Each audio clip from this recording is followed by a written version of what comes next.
J'ai moins que dalle.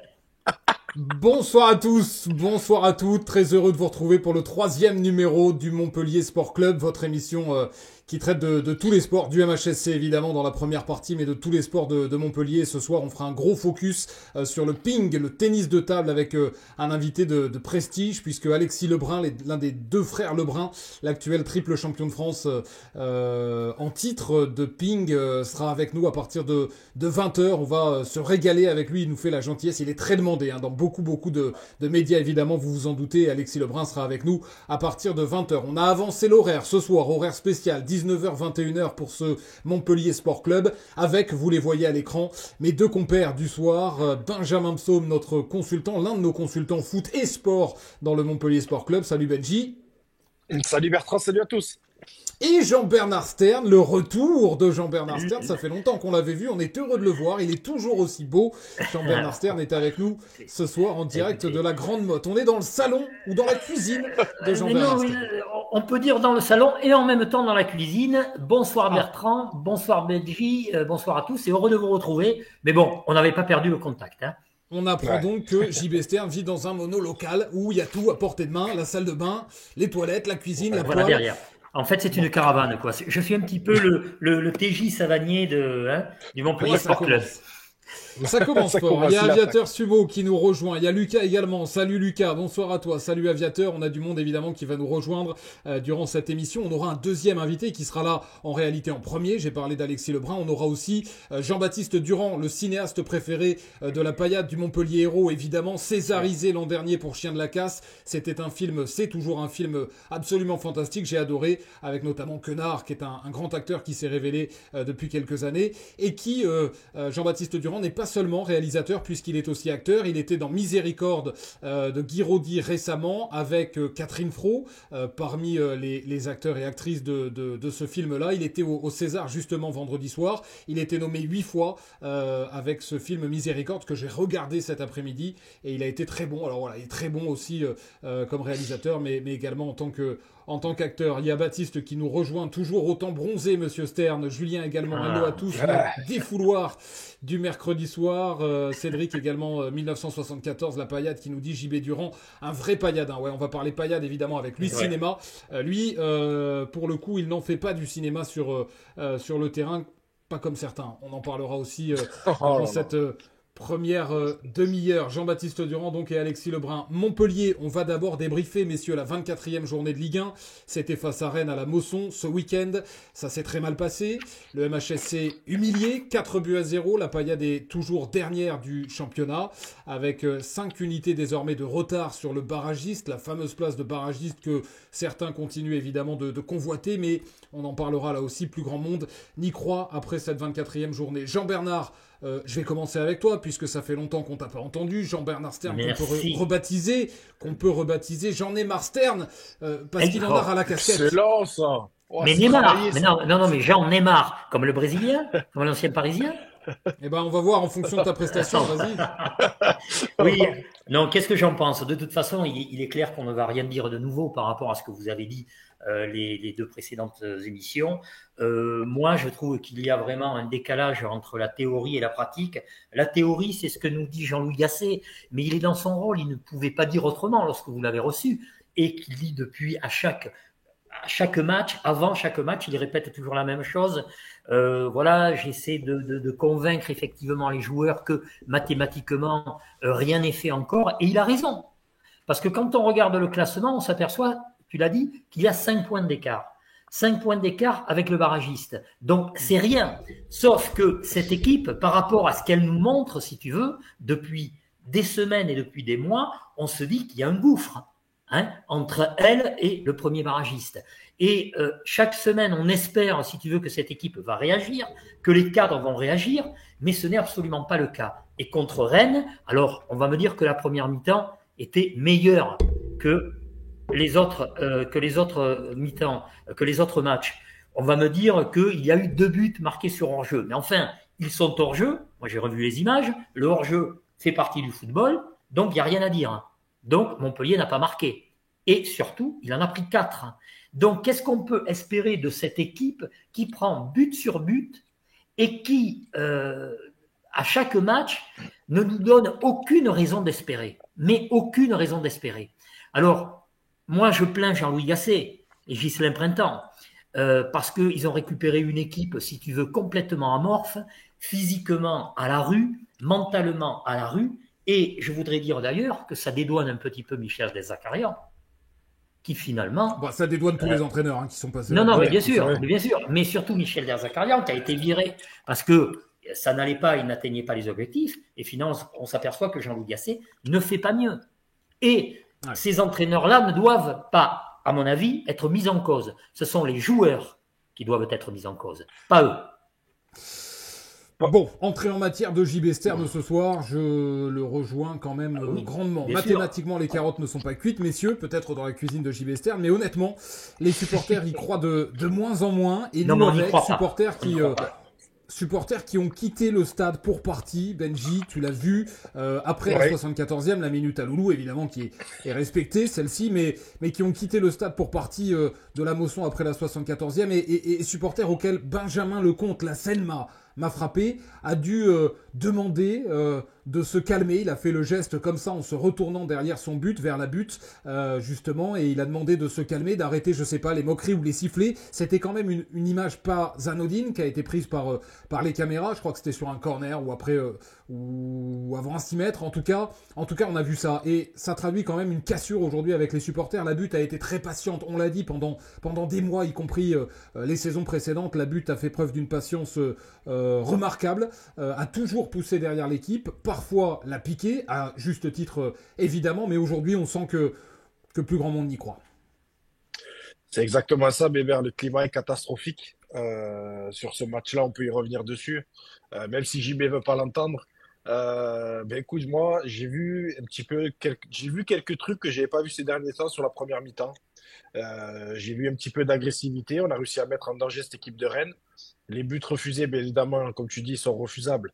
Mais le seul moment où je me suis dit, il y a peut-être une étincelle, un truc, c'est quand Andy, parce que bon, il n'a pas de chance, mais parce que Kouyaté est hors jeu, mais Andy met super but. Et quand je le vois aller célébrer, aller vers le banc et tout, et je me dis, on en avait parlé, Bertrand, la semaine dernière, où je t'avais expliqué qu'il fallait peut-être le déclic pour lui, parce que peut-être que, comme nous a expliqué le coach, que ce soit lui ou Nkazri, avec tous leurs défauts qu'on peut imaginer, sur un coup de patte, un truc, un match important, ils peuvent te le faire. Et à un moment, quand j'ai vu Andy aller célébrer avec Laurent, pensant qu'il avait marqué et qu'il met un beau but, je me suis dit, peut-être c'est le petit truc qui va t'aider. Parce que la première mi-temps était quand même assez cohérente, Rennes n'était pas exceptionnel. Mais le problème que tu as après, on va pas revenir sur tout, c'est l'aspect défensif. Dès que ça arrive dans tes 30 derniers mètres, je vais pas dire l'expression, mais tout le monde est comme ça. Tout le monde a très très peur. Et chaque situation, chaque occasion, ça fait une limite mouche. Donc on est derrière, on est en crise totale de confiance partout, hein, mais encore plus flagrant quand c'est derrière. Pour ce qu'a fait la butte, Bertrand, moi je pense que c'est une sorte de message. Je le prends comme une sorte de message d'attendre la 74e. En gros, on aime le club et l'historique, la famille Nicolin, tout ce qui s'est passé, l'hommage à Loulou. Mais par contre, on est en total désaccord avec ce qui se passe sur le terrain. Donc, on attend la 74e, on applaudit tout le monde. Par contre, dès la 75e, vous ne méritez plus qu'on soit dans les tribunes. On en a marre de vous voir nous faire humilier sur le terrain comme ça tous les 15 jours à la Mosson. Et ils veulent marquer le coup. Je pense qu'il y aura peut-être d'autres à venir. En plus, les prochains matchs qui vont arriver, ça va être Saint-Étienne à domicile. Donc, on peut s'attendre peut-être, si malheureusement ça se passe mal, à des scénarios comme ça. Et pour Benjamin Lecomte, quand je te dis, tout est néfaste, tout est catastrophique. Donc là, les joueurs, peut-être certains joueurs doivent en vouloir au public et vice-versa. On a Patou qui nous dit la défense, c'est le néant. Aviateur Sumo qui dit oui, c'est clairement ça, Benji, c'est exactement ce que le capot a dit. Il y a Aviateur qui disait c'est incroyable quand même abonné à la butte. Franchement, que les joueurs pètent un plomb comme Lecomte dimanche, abusé, alors qu'on les soutient depuis le début. Il y a Roro qui dit par rapport à la défense, en flip total, en effet, la défense de Montpellier. Il y a Baptiste qui nous livre une info. Alors, j'en ai pas connaissance, mais je crois que JB Stern va pouvoir la confirmer, qui s'étonne qu'Andy Delors, pour le coup, on parlera de l'attaque tout à l'heure, on fera un débat sur les attaquants de Montpellier, parce qu'Andy Delors est quand même, malgré tout, malgré sa forme actuelle, est quand même celui par qui la lumière doit venir sur le front de l'attaque, même s'il est quand même très esselé. On en a parlé lors de la dernière émission. C'est vrai qu'en lui ayant enlevé Tamari et Nordin, c'est quand même plus compliqué. Baptiste qui nous dit, Andy Delors, je l'ai vu jeudi dernier, il faisait un paddle sur Montpellier, et à 16h30 après la partie, il a bu 3 pintes. Vraie info, nous dit Baptiste, à 17h un jeudi, normal. Bon, Benji, je crois que JB Stern avait cette info. Bon, voilà. Benji, toi, qu'est-ce que tu en dis? Est-ce que c'est normal ou est-ce que c'est abusé, comme le dit Baptiste? Moi, je sais pas. Moi, si on me dit marque des buts, il peut, enfin, je veux dire, il peut s'envoyer des litrons, mais c'est, voilà. Dans la situation actuelle du club et en termes de résultats, d'ambiance, vis-à-vis de l'image que tu reportes face aux supporters, non, c'est pas normal. Après, c'est pas normal d'aller comme ça. Moi, on m'a toujours dit, après, Bébert, je vais pas redire pareil toutes les semaines. Mais moi, j'étais un piètre joueur de Ligue 2. Je peux te dire que si on me voyait... Étoile France Football. Comparé à des joueurs qu'on est en train de parler, bien évidemment, j'étais un joueur de Ligue 2. Et en fait, ben, c'est tout bête, mais dans les clubs où j'étais, c'est 48 heures avant un match. Tu sais, je te l'ai déjà dit, mais je vais le redire. Vous savez que dans les contrats professionnels, quand même, il y a des droits et des devoirs. Et un joueur, par exemple, 48 heures avant un match, un joueur n'a pas le droit d'être vu dehors après minuit. Et la veille de match, s'il n'y a pas mise au vert, tu n'as même pas le droit après 22 heures d'être vu dehors. C'est juste ça, les gens ne le savent pas. Et ça rejoint, bien évidemment, moi, dans ma carrière et ma façon d'être, jamais de ma vie, avec d'autres sports, on parlait du ping-pong. Moi, à un moment donné, à 3, j'ai demandé au club si je pouvais, j'adorais le ping-pong. J'ai demandé si je pouvais m'inscrire à un club de ping-pong, faire une séance par semaine sans me fatiguer. On m'a dit niet. On m'a dit, tu te fais la cheville. Qu'est-ce qui se passe si tu te fais la cheville vis-à-vis des assurances et compagnie? Donc, entendre, je le sais, Andy et beaucoup de joueurs adorent jouer au paddle, c'est à la mode énormément. Alors, certains, si tu voles dans ta saison, tu le fais discrètement, ça peut peut-être passer aux yeux de l'opinion publique. Mais dans la situation actuelle, on ne peut pas faire ces images-là comme un petit peu, j'aime pas aller dans le sensationnalisme, pardon, mais un petit peu comme quand on voit quand on voit les stories et les vidéos de certains joueurs qui vont en soirée. Dans le contexte actuel, c'est très, très maladroit. C'est très maladroit, c'est mal perçu. Et je peux comprendre un petit peu le supporter qui voit ça. Parce que moi, l'entraîneur me disait, après je finis Bébert, il me disait, si tu as besoin d'aller faire d'autres sports, un petit peu te dépenser, c'est parce que tu n'en fais pas assez. Il dit, moi, je peux te donner l'opportunité de revenir tous les après-midi à l'entraînement et tu verras qu'au paddle, tu voudras pas y aller. Paddle, ping-pong, ce que tu veux, tu voudras pas y aller parce que tu vas avoir mal aux jambes et ça t'empêchera d'y aller. Donc, on peut se poser aussi cette question. J'ai préféré qu'Andy dise à ses copains du paddle ou d'autres joueurs, je peux pas venir les gars, je suis rincé parce que je me suis préparé pour ce week-end, plutôt que d'y aller. C'est une vraie question. JB, je vais te donner la parole tout de suite, juste sur ça, justement. Juste quelques messages. Il y a Tony qui nous dit, le club n'a aucune exigence. Regardez André hier qui court durant 90 minutes tout le match en Ligue des Champions et nos joueurs en surpoids qui s'en foutent, c'est inacceptable. Il y a également Tony qui disait juste avant la méforme de ce groupe, le foutage de gueule des joueurs envers le club est une honte. Moi, je parlerai terrain dans un instant et d'un truc qui m'a ulcéré une fois de plus. Mais d'abord, JB, sur cette question qui se pose en effet, est-ce que si les joueurs... Après, on peut aimer le paddle aussi, Benji, ça veut pas forcément dire que c'est pas parce qu'on joue au paddle qu'on n'a pas fait suffisamment de sport à Gramont. Mais ça pose la question quand même, JB. Oui, tout à fait. Moi, je suis tout à fait de l'avis de Benji lorsqu'il dit que les joueurs pros ont des devoirs. Et là, le devoir, effectivement, lorsque l'équipe est en telle difficulté, lorsqu'on attend tellement de Andy Delors, il est venu pour ça quand même. C'est lui qui a voulu revenir à Montpellier et Montpellier l'a recruté parce qu'on va dire que c'était une affaire financière, entre guillemets. On connaît son attachement au club, bien qu'on pourrait en reparler parce qu'il est quand même parti à Nice et ça, il faut pas quand même l'oublier. Ce n'est plus le Andy Delors que l'on a connu et à mon avis, on ne le reverra plus celui-là. Mais on ne doit pas aller jouer au paddle effectivement 48 heures avant un match et on ne doit pas boire des bières. Montpellier est un village, mais Paris à ce niveau-là est un village aussi.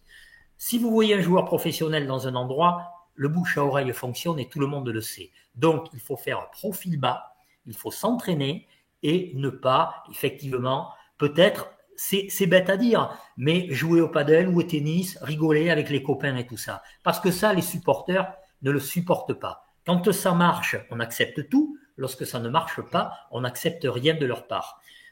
Tu as parlé des supporters et de la butte quand même. Je voudrais revenir sur la banderole qui a été affichée au-dessus de la butte. Ça veut tout dire. Le divorce, il est avec les dirigeants, on le sait depuis longtemps. Il est également sur le terrain. On l'a vu car ils ont quitté effectivement la tribune.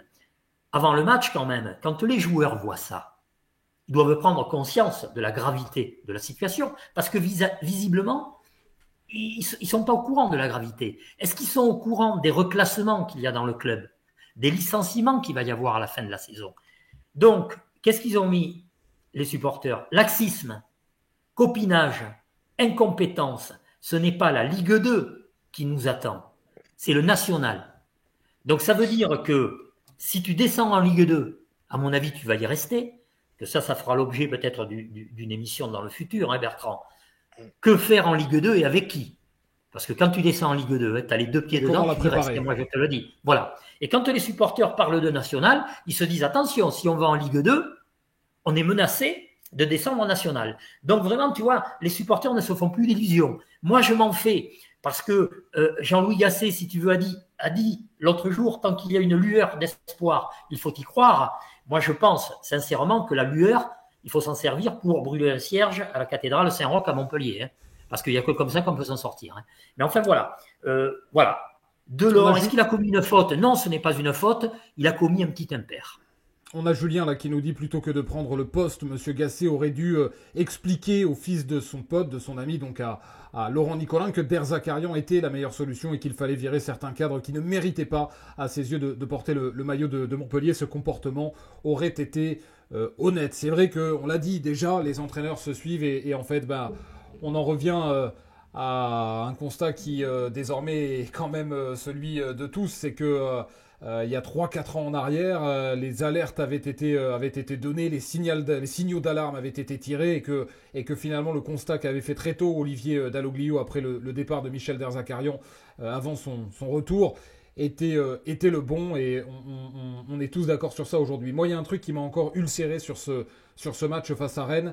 Je pense que vous allez être d'accord avec moi, c'est une évidence, mais elle mérite quand même d'être dite. D'abord, je signale quand même que même Philippe Sers, qui est quand même la voix du club aujourd'hui, puisqu'il travaille à la communication et qu'il commente tous les matchs de Montpellier en Facebook Live, Philippe Sers, qui, pour lâcher l'équipe, pour que lui lâche l'équipe, ça veut dire quand même que l'heure est grave en effet et que ça sent le roussi. Lui-même, visiblement, je n'ai pas écouté le match sur le Facebook Live, mais a été pas tendre avec les joueurs, avec certains notamment, et a été assez clair sur l'issue qu'il pressent pour le Montpellier Hérault, c'est-à-dire la Ligue 2 en fin de saison. Il a dit: j'ai suffisamment d'expérience pour vous dire que oui, ça sent plus l'étage inférieur que l'étage actuel.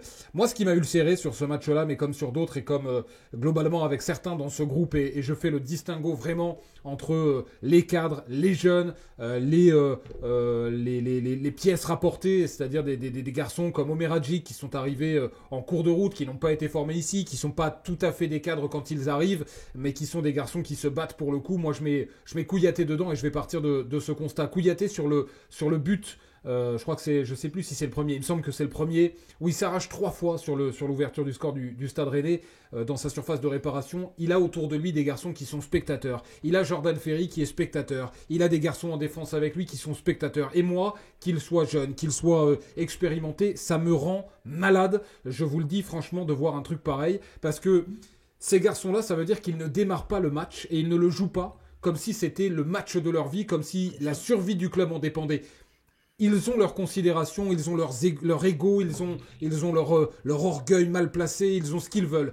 Mais à un moment donné, moi encore aujourd'hui, j'ai parlé avec des salariés du club et je suis désolé, ce sont des gens qui ne gagnent pas 150 ou 200 000 euros comme Monsieur Kazri ou comme d'autres dans cette formation, et qui du coup n'ont pas leur avenir totalement assuré, même si le groupe Nicolin, encore une fois, on l'a déjà dit, fait beaucoup pour pouvoir reclasser des salariés. Mais moi, ça me rend fou. Je vous assure, Benji, je sais pas, tu l'as dit la semaine dernière, t'as jamais été un joueur qui en avait rien à faire de rien, et tu t'es toujours...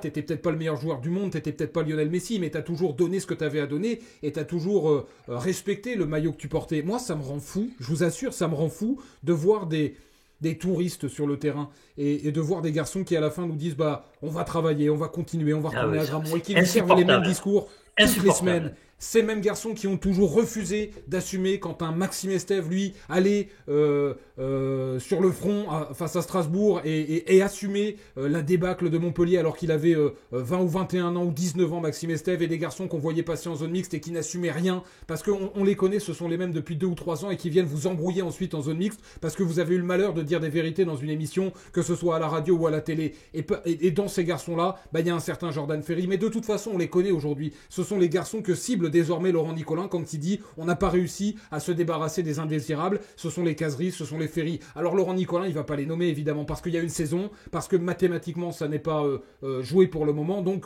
pour le moment, il n'a pas allumé publiquement ces garçons-là, et puis parce qu'il est responsable de la venue de Wabi Kazri, par exemple. Donc il assume jusqu'au bout. Mais nous, c'est notre devoir de le dire. Ces garçons-là, quand Wabi Kazri passe le match contre Lyon, à défoncer ses partenaires, à se moquer de ses partenaires, en plein match, je sais pas si vous vous rendez compte, c'est inadmissible. C'est inadmissible.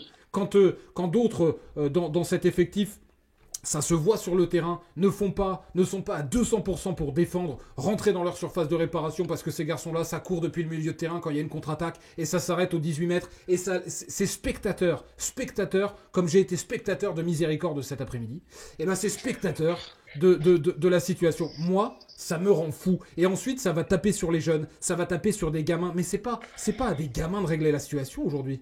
Et Jean-Louis Gasset l'a dit la semaine dernière, ou il y a 15 jours, et c'est la raison pour laquelle il continue de les mettre. Assumez les garçons. Vous avez des salaires à 150 ou 200 000 euros par mois. Oui. Assumez la situation. Mais assumer la situation, c'est pas être planté sur le terrain comme un piqué. C'est se battre pour tout faire pour empêcher ce club de descendre. Et moi, de semaine en semaine, je ne constate absolument rien. Je suis désolé, on a beau me dire, oui, la première mi-temps a été meilleure. Oui, mais à 200 000 euros par mois, avec un club qui est dernier de Ligue 1, j'attends pas une mi-temps. J'attends pas 45 minutes. Oui, d'accord. Mais Bertrand, tu dis, oui, mais Jean-Louis Gasset, je suis d'accord avec toi, il fait encore confiance à ses cadres parce qu'il espère, je l'ai écouté l'autre jour quand il dit, sur Cazerie par exemple, il dit, j'ose espérer et j'attends de lui qu'il nous marque le but décisif.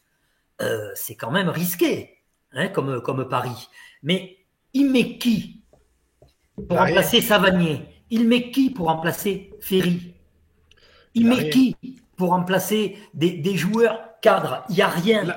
Tu veux que je te fasse la liste des remplaçants? On n'a pas besoin. Tu les connais, Benji, Bertrand. Tu les connais. C'est terrible. Et je voudrais simplement revenir sur ce que disait Benji quand il disait « Oui, mais moi j'ai été un modeste joueur de Ligue 2. » Ah bon? Et tu ne crois pas que ce ne sont pas des joueurs de niveau de Ligue 2 que nous avons là? Mais oui, alors, Benji, ce sont des joueurs qui n'ont pas le niveau de la Ligue 1. C'est Julien Landry de RMC qui l'autre jour le disait. Je suis tout à fait d'accord avec lui. Quand tu fais la liste des joueurs qui, dans un autre club, seraient titulaires en Ligue 1, il n'y en a pas beaucoup. Alors peut-être qu'un Savanier, dans un environnement plus favorable et avec des joueurs, si tu veux, vraiment de niveau de Ligue 1, effectivement, qui sortirait d'affaire. Heureusement, avec le talent qu'il a.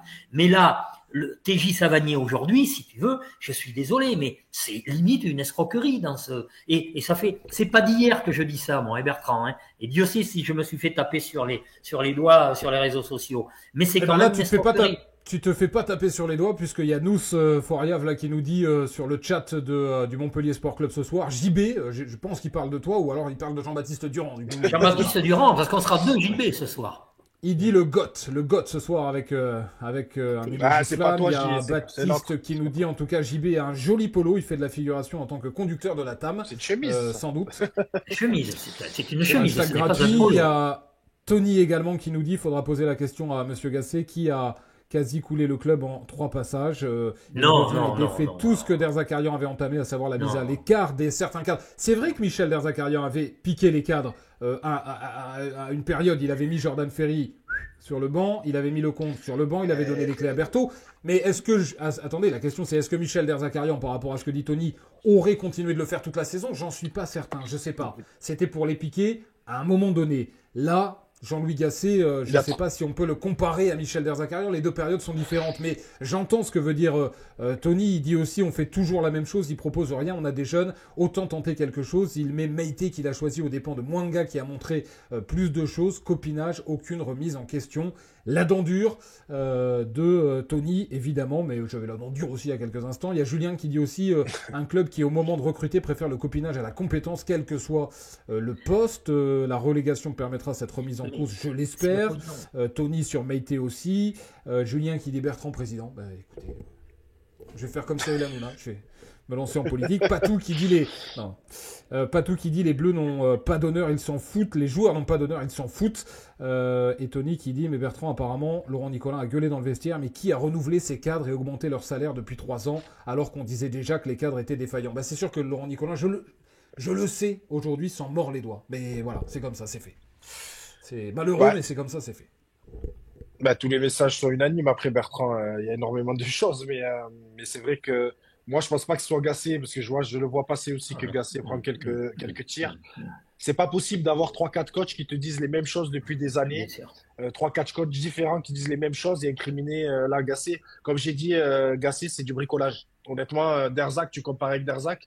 Mais là, Gasset, tu crois pas qu'El Kazri, avec ce qu'il voit à l'entraînement et les entrées qu'il fait et compagnie, s'il avait réellement le choix et s'il avait Nordin, Tamari, Adams encore, il avait tout ça, Kazri, il serait même pas à la moisson. Mais en fait, il n'a pas le choix, il n'y a personne devant. Encore plus, il n'y avait pas Koulibaly ce week-end. Il fait du bricolage parce que chaque week-end, il va avoir le médical et il dit j'ai qui sur le flanc, j'ai qui est apte. Et avec ce qu'il a apte, il fait un mélange, il essaie de faire ce qu'il peut. Au final, il a très peu de choix à faire. C'est rare qu'on dise, on parlait de Meïté et Mwanga, c'est un épiphénomène. Mais des fois, on sait sa compo à l'avance et on sait qui va jouer parce qu'en fait, il n'a pas le choix. Et les jeunes, il nous l'a expliqué. J'entends souvent l'argument des jeunes, mais il nous l'a expliqué ici. Les jeunes, il n'y en a aucun qui lui a tapé dans l'œil, qui l'a fait vibrer. Donc, il ne va pas aller piocher dans la réserve. Ou vraiment, comme là, il y a un petit jeune qui est rentré encore ce week-end. C'est vraiment un épiphénomène. Mais pour moi, c'est du bricolage. Et ça, on ne peut pas lui enlever qu'il est arrivé dans un bateau qui coulait déjà. Et ce qu'il a mis vraiment dedans, pour moi, c'est le nombre de blessés aussi. Ce à quoi Tony répond quand même que c'est Jean-Louis Gasset qui a pris Meïté, que c'est Jean-Louis Gasset qui a pris Delors. Voilà. Oui, je suis d'accord. Je peux lui répondre vite fait. Oui. En fait, tu peux regarder, ils ont juste cherché ce qui était gratos et pas cher. C'est pas compliqué. Donc, tu as vendu tout ce qui avait une valeur marchande. Moi, j'ai fait pareil pour le Montpellier Sport Club et les chroniqueurs. Avec nous, c'est pareil. Voilà, pareil. J'ai pris ce qui était pas cher et disponible. Gasset, il a vu une image de Meïté. Il a vu une image de Meïté à Marseille où il faisait quelques entrées et compagnie. C'était un plan, tu le prends, il te coûte rien. Il vient là, il s'est dit je vais le retaper. C'est le même débat que je vous disais. Normalement, un joueur qui arrive au mercato d'hiver, qui ne jouait pas trop, tu lui fais faire des rentrées petit à petit, mais on est tellement en crise d'effectifs qu'on a dû les mettre direct sur le pont. On les a mis direct sur le pont, quitte à non performer. Meïté et Andy ne performent pas parce qu'ils sont en cours de forme. Mais en fait, tout ça, c'est lié à l'effectif qui est restreint et les blessés. Et normalement, ces gars-là, ils ne doivent pas jouer directement. Alors, il y a Baptiste qui dit Baptiste qui dit on va tomber mais on se relèvera et on apprendra de nos erreurs. L'histoire du MHSC a été faite comme ça, on tombe et on se relève. Aujourd'hui on paye tous nos mauvais choix, demain on repartira en Ligue 2 et on reconstruira. C'est la vie d'un club comme le nôtre. Il n'y a pas tout également. Les gars, on prend des branlés avec eux. Changeons, mettons les jeunes à prendre des branlés. Au moins les branleurs ne joueront pas. Moi je pense que ça tu le feras une fois. Enfin je pense que le coach le fera une fois que mathématiquement ce sera plié. Je pense qu'il espère toujours dans un coin de sa tête que ce sont les cadres qui vont lui permettre de remporter les matchs face au Havre, face à Saint-Étienne, puisque c'est sa stratégie. Il nous l'a dit, sa stratégie, c'est d'arriver sur 3-4 matchs face aux concurrents directs. Je pense qu'elle est risquée, mais c'est sa stratégie. C'est d'arriver sur ces matchs-là et de les remporter, et de faire basculer la saison. Et je pense qu'il compte sur les cadres à ce moment-là et sur le rétablissement de certains à ce moment-là. C'est en effet un pari risqué parce que les cadres aujourd'hui ne t'apportent pas. Est-ce que les jeunes t'apporteraient davantage? J'en suis pas certain. Il faut dire aussi, on en parlera dans le débat qu'on va faire sur l'attaque tout à l'heure, c'est que les jeunes, tu peux pas non plus tous les prendre parce que tu as une réserve aujourd'hui qui est à 3 places de la dernière en National 3 et il faudrait pas non plus faire descendre la réserve de Fred Garny parce qu'à force d'avoir déplumé Paul, c'est-à-dire la Ligue 1, tu t'es contraint à c'est les vases communicants.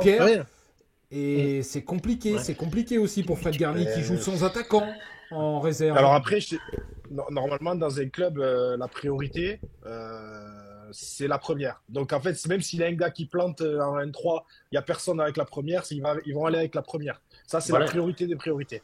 Voilà, on va continuer d'en parler puisque, messieurs, nous recevons notre premier invité. Alors quel bonheur et quel plaisir de l'avoir avec nous. Jean-Baptiste Durand, qui est un des deux invités ce soir qui font la fierté de Montpellier. Bonsoir Jean-Baptiste. Bonsoir.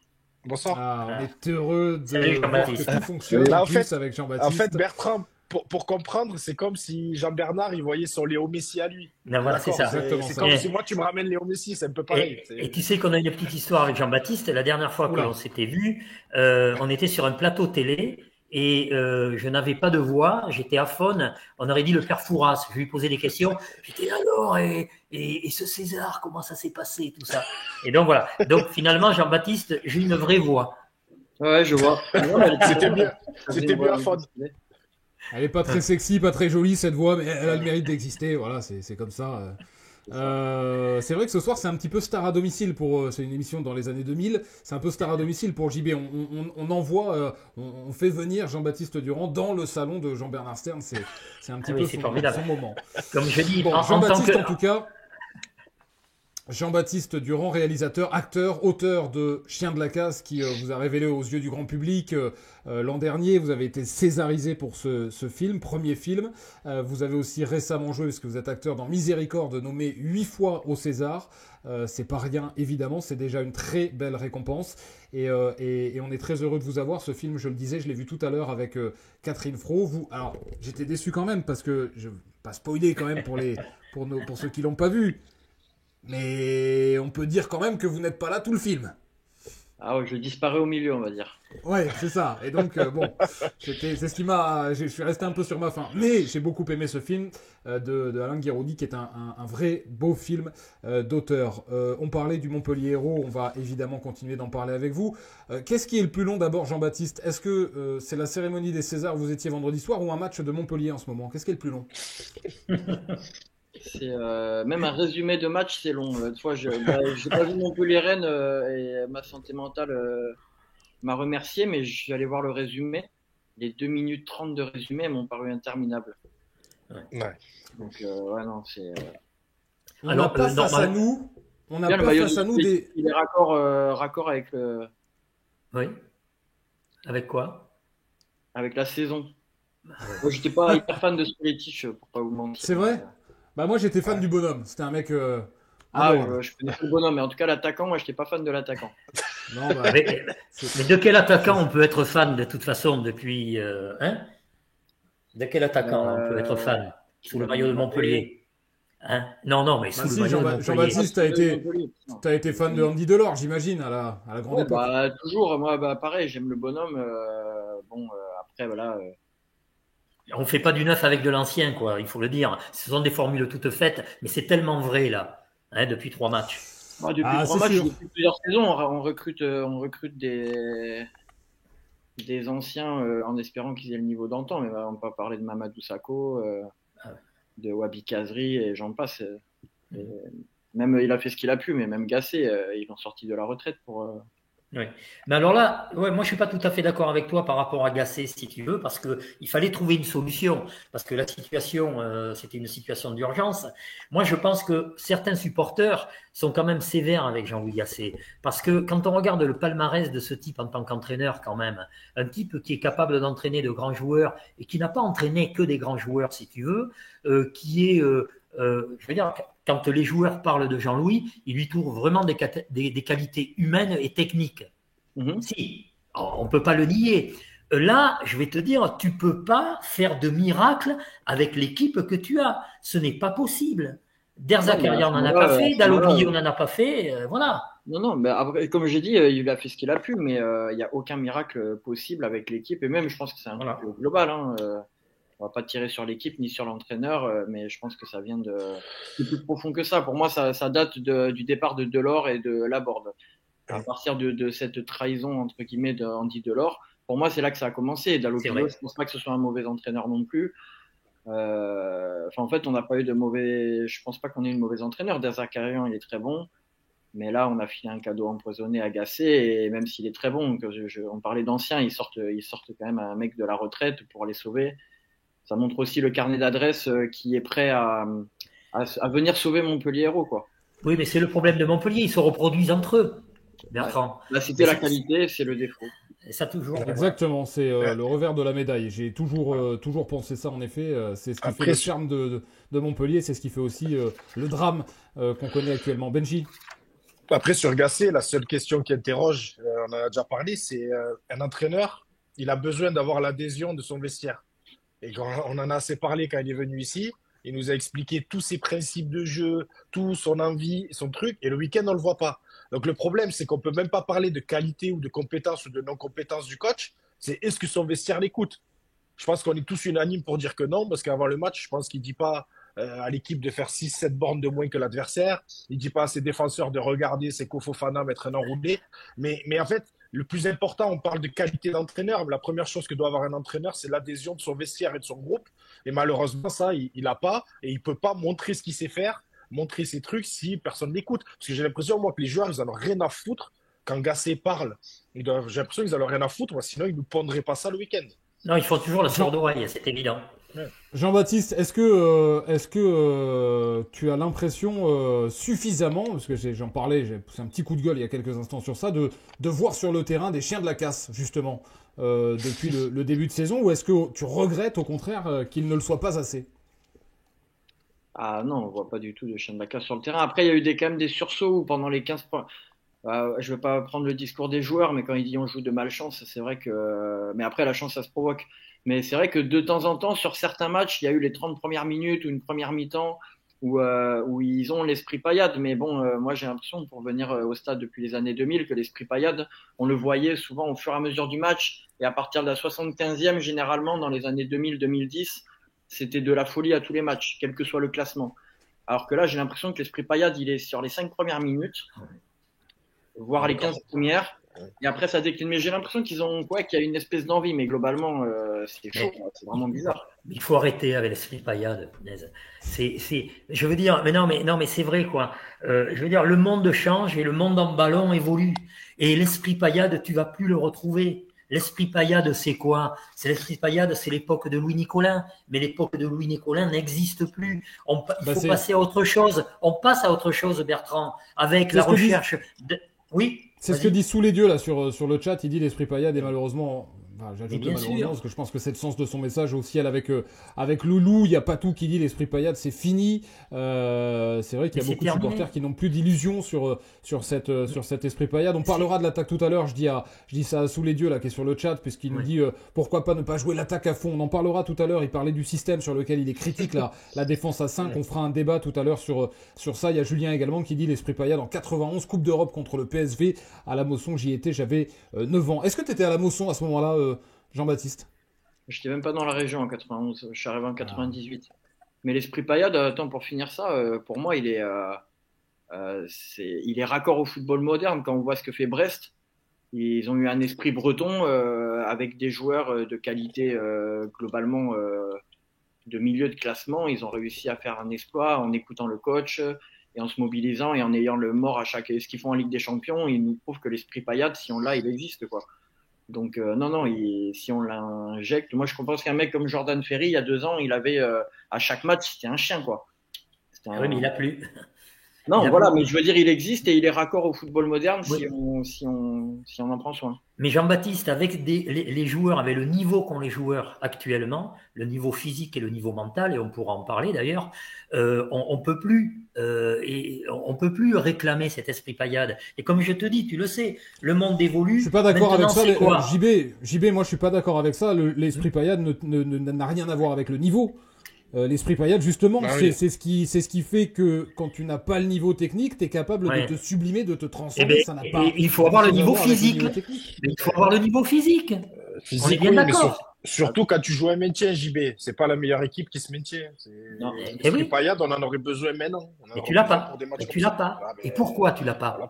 Mais pourquoi tu ne l'as plus? Parce que tu as peu de joueurs du cru, malgré tout, qui ont connu et qui connaissent l'histoire du club. C'est ce qu'on disait la semaine dernière. Tu as peu de joueurs qui connaissent l'histoire réellement de la famille Nicolet et ce que ça représente. Et c'est la raison pour laquelle Pat Baumel préconise en début de saison, mettre tous les joueurs au cul des camions Nicolin et de pouvoir aller faire la tournée pour qu'ils se rendent compte de ce que c'est que la famille Nicolin et de ce que ça implique aussi chez tous ces salariés. Oui, c'est des trucs comme ça qui font que tu sais où tu arrives. Après, aussi l'acclimatation des nouveaux. On sait que c'est un souci. Un nouveau, si tu vas pas lui voir et si tu lui expliques pas ce que c'est ici, l'homme au son, la paillade, l'histoire du club, tout ça, si tu lui expliques pas, tu le laisses dans son coin, mais sur le terrain, il va jouer comme s'il était à n'importe quel club. Non, mais franchement, Benji, moi je suis d'accord avec ça quand on me dit que les joueurs, on ferait bien de temps en temps de les mettre au cul du camion. En plus, soit dit en passant, ça ferait le buzz, hein, et on parlerait de Montpellier autrement que par ses résultats médiocres. Ça, un petit conseil à Laurent Nicolin. Mais est-ce que tu vois Wabi Kazri, ancien international algérien, non, tunisien. Tunisien, pardon, excusez-moi. Tunisien qui effectivement a un peu le melon quand même, hein, du fait de son expérience. Lui, il en a rien à faire de tout ça. Mais si il en a rien à faire. Oui, mais si moi, c'est ce qu'on disait. En fait, ça, faut le faire limite en début de saison. Oui. Et en fait, ça te permet de voir qui est dans le projet, qui est dans le truc, qui vraiment a conscience de la situation. Kazri, il te dit, moi, je me lève pas à 4 heures du matin, je vais pas aller faire la tournée avec les autres. C'est pas grave, Wabi. On va trouver une solution pour que tu partes. En plus, c'est un gros salaire. On le fait. Mais ça rejoint ce que je te disais. On n'a pas le choix parce qu'on a un effectif de 15 joueurs, 16 joueurs. Très limité. C'est à peu près très limité. Donc, tu es obligé de dire à Wabi, ben, OK, Wabi, viens quand même, tu vas rentrer à la 60e. Mais au moins, ça te permet de voir. C'est ce qu'on faisait dans les stages, dans les préparations.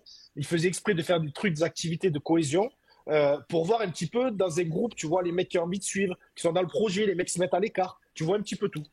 Jean-Baptiste Durand est donc notre invité. Ouais, c'est comme à la radio, je faisais ça à Benji quand il devait s'arrêter, mais ça se voyait pas, c'était mieux, mais là ça se voit. Jean-Baptiste est avec nous, acteur, réalisateur, supporter de la Paillade. Je rebondis sur ce que tu disais il y a un instant. Jean-Baptiste, tu es arrivé dans la région l'Hérault en 98.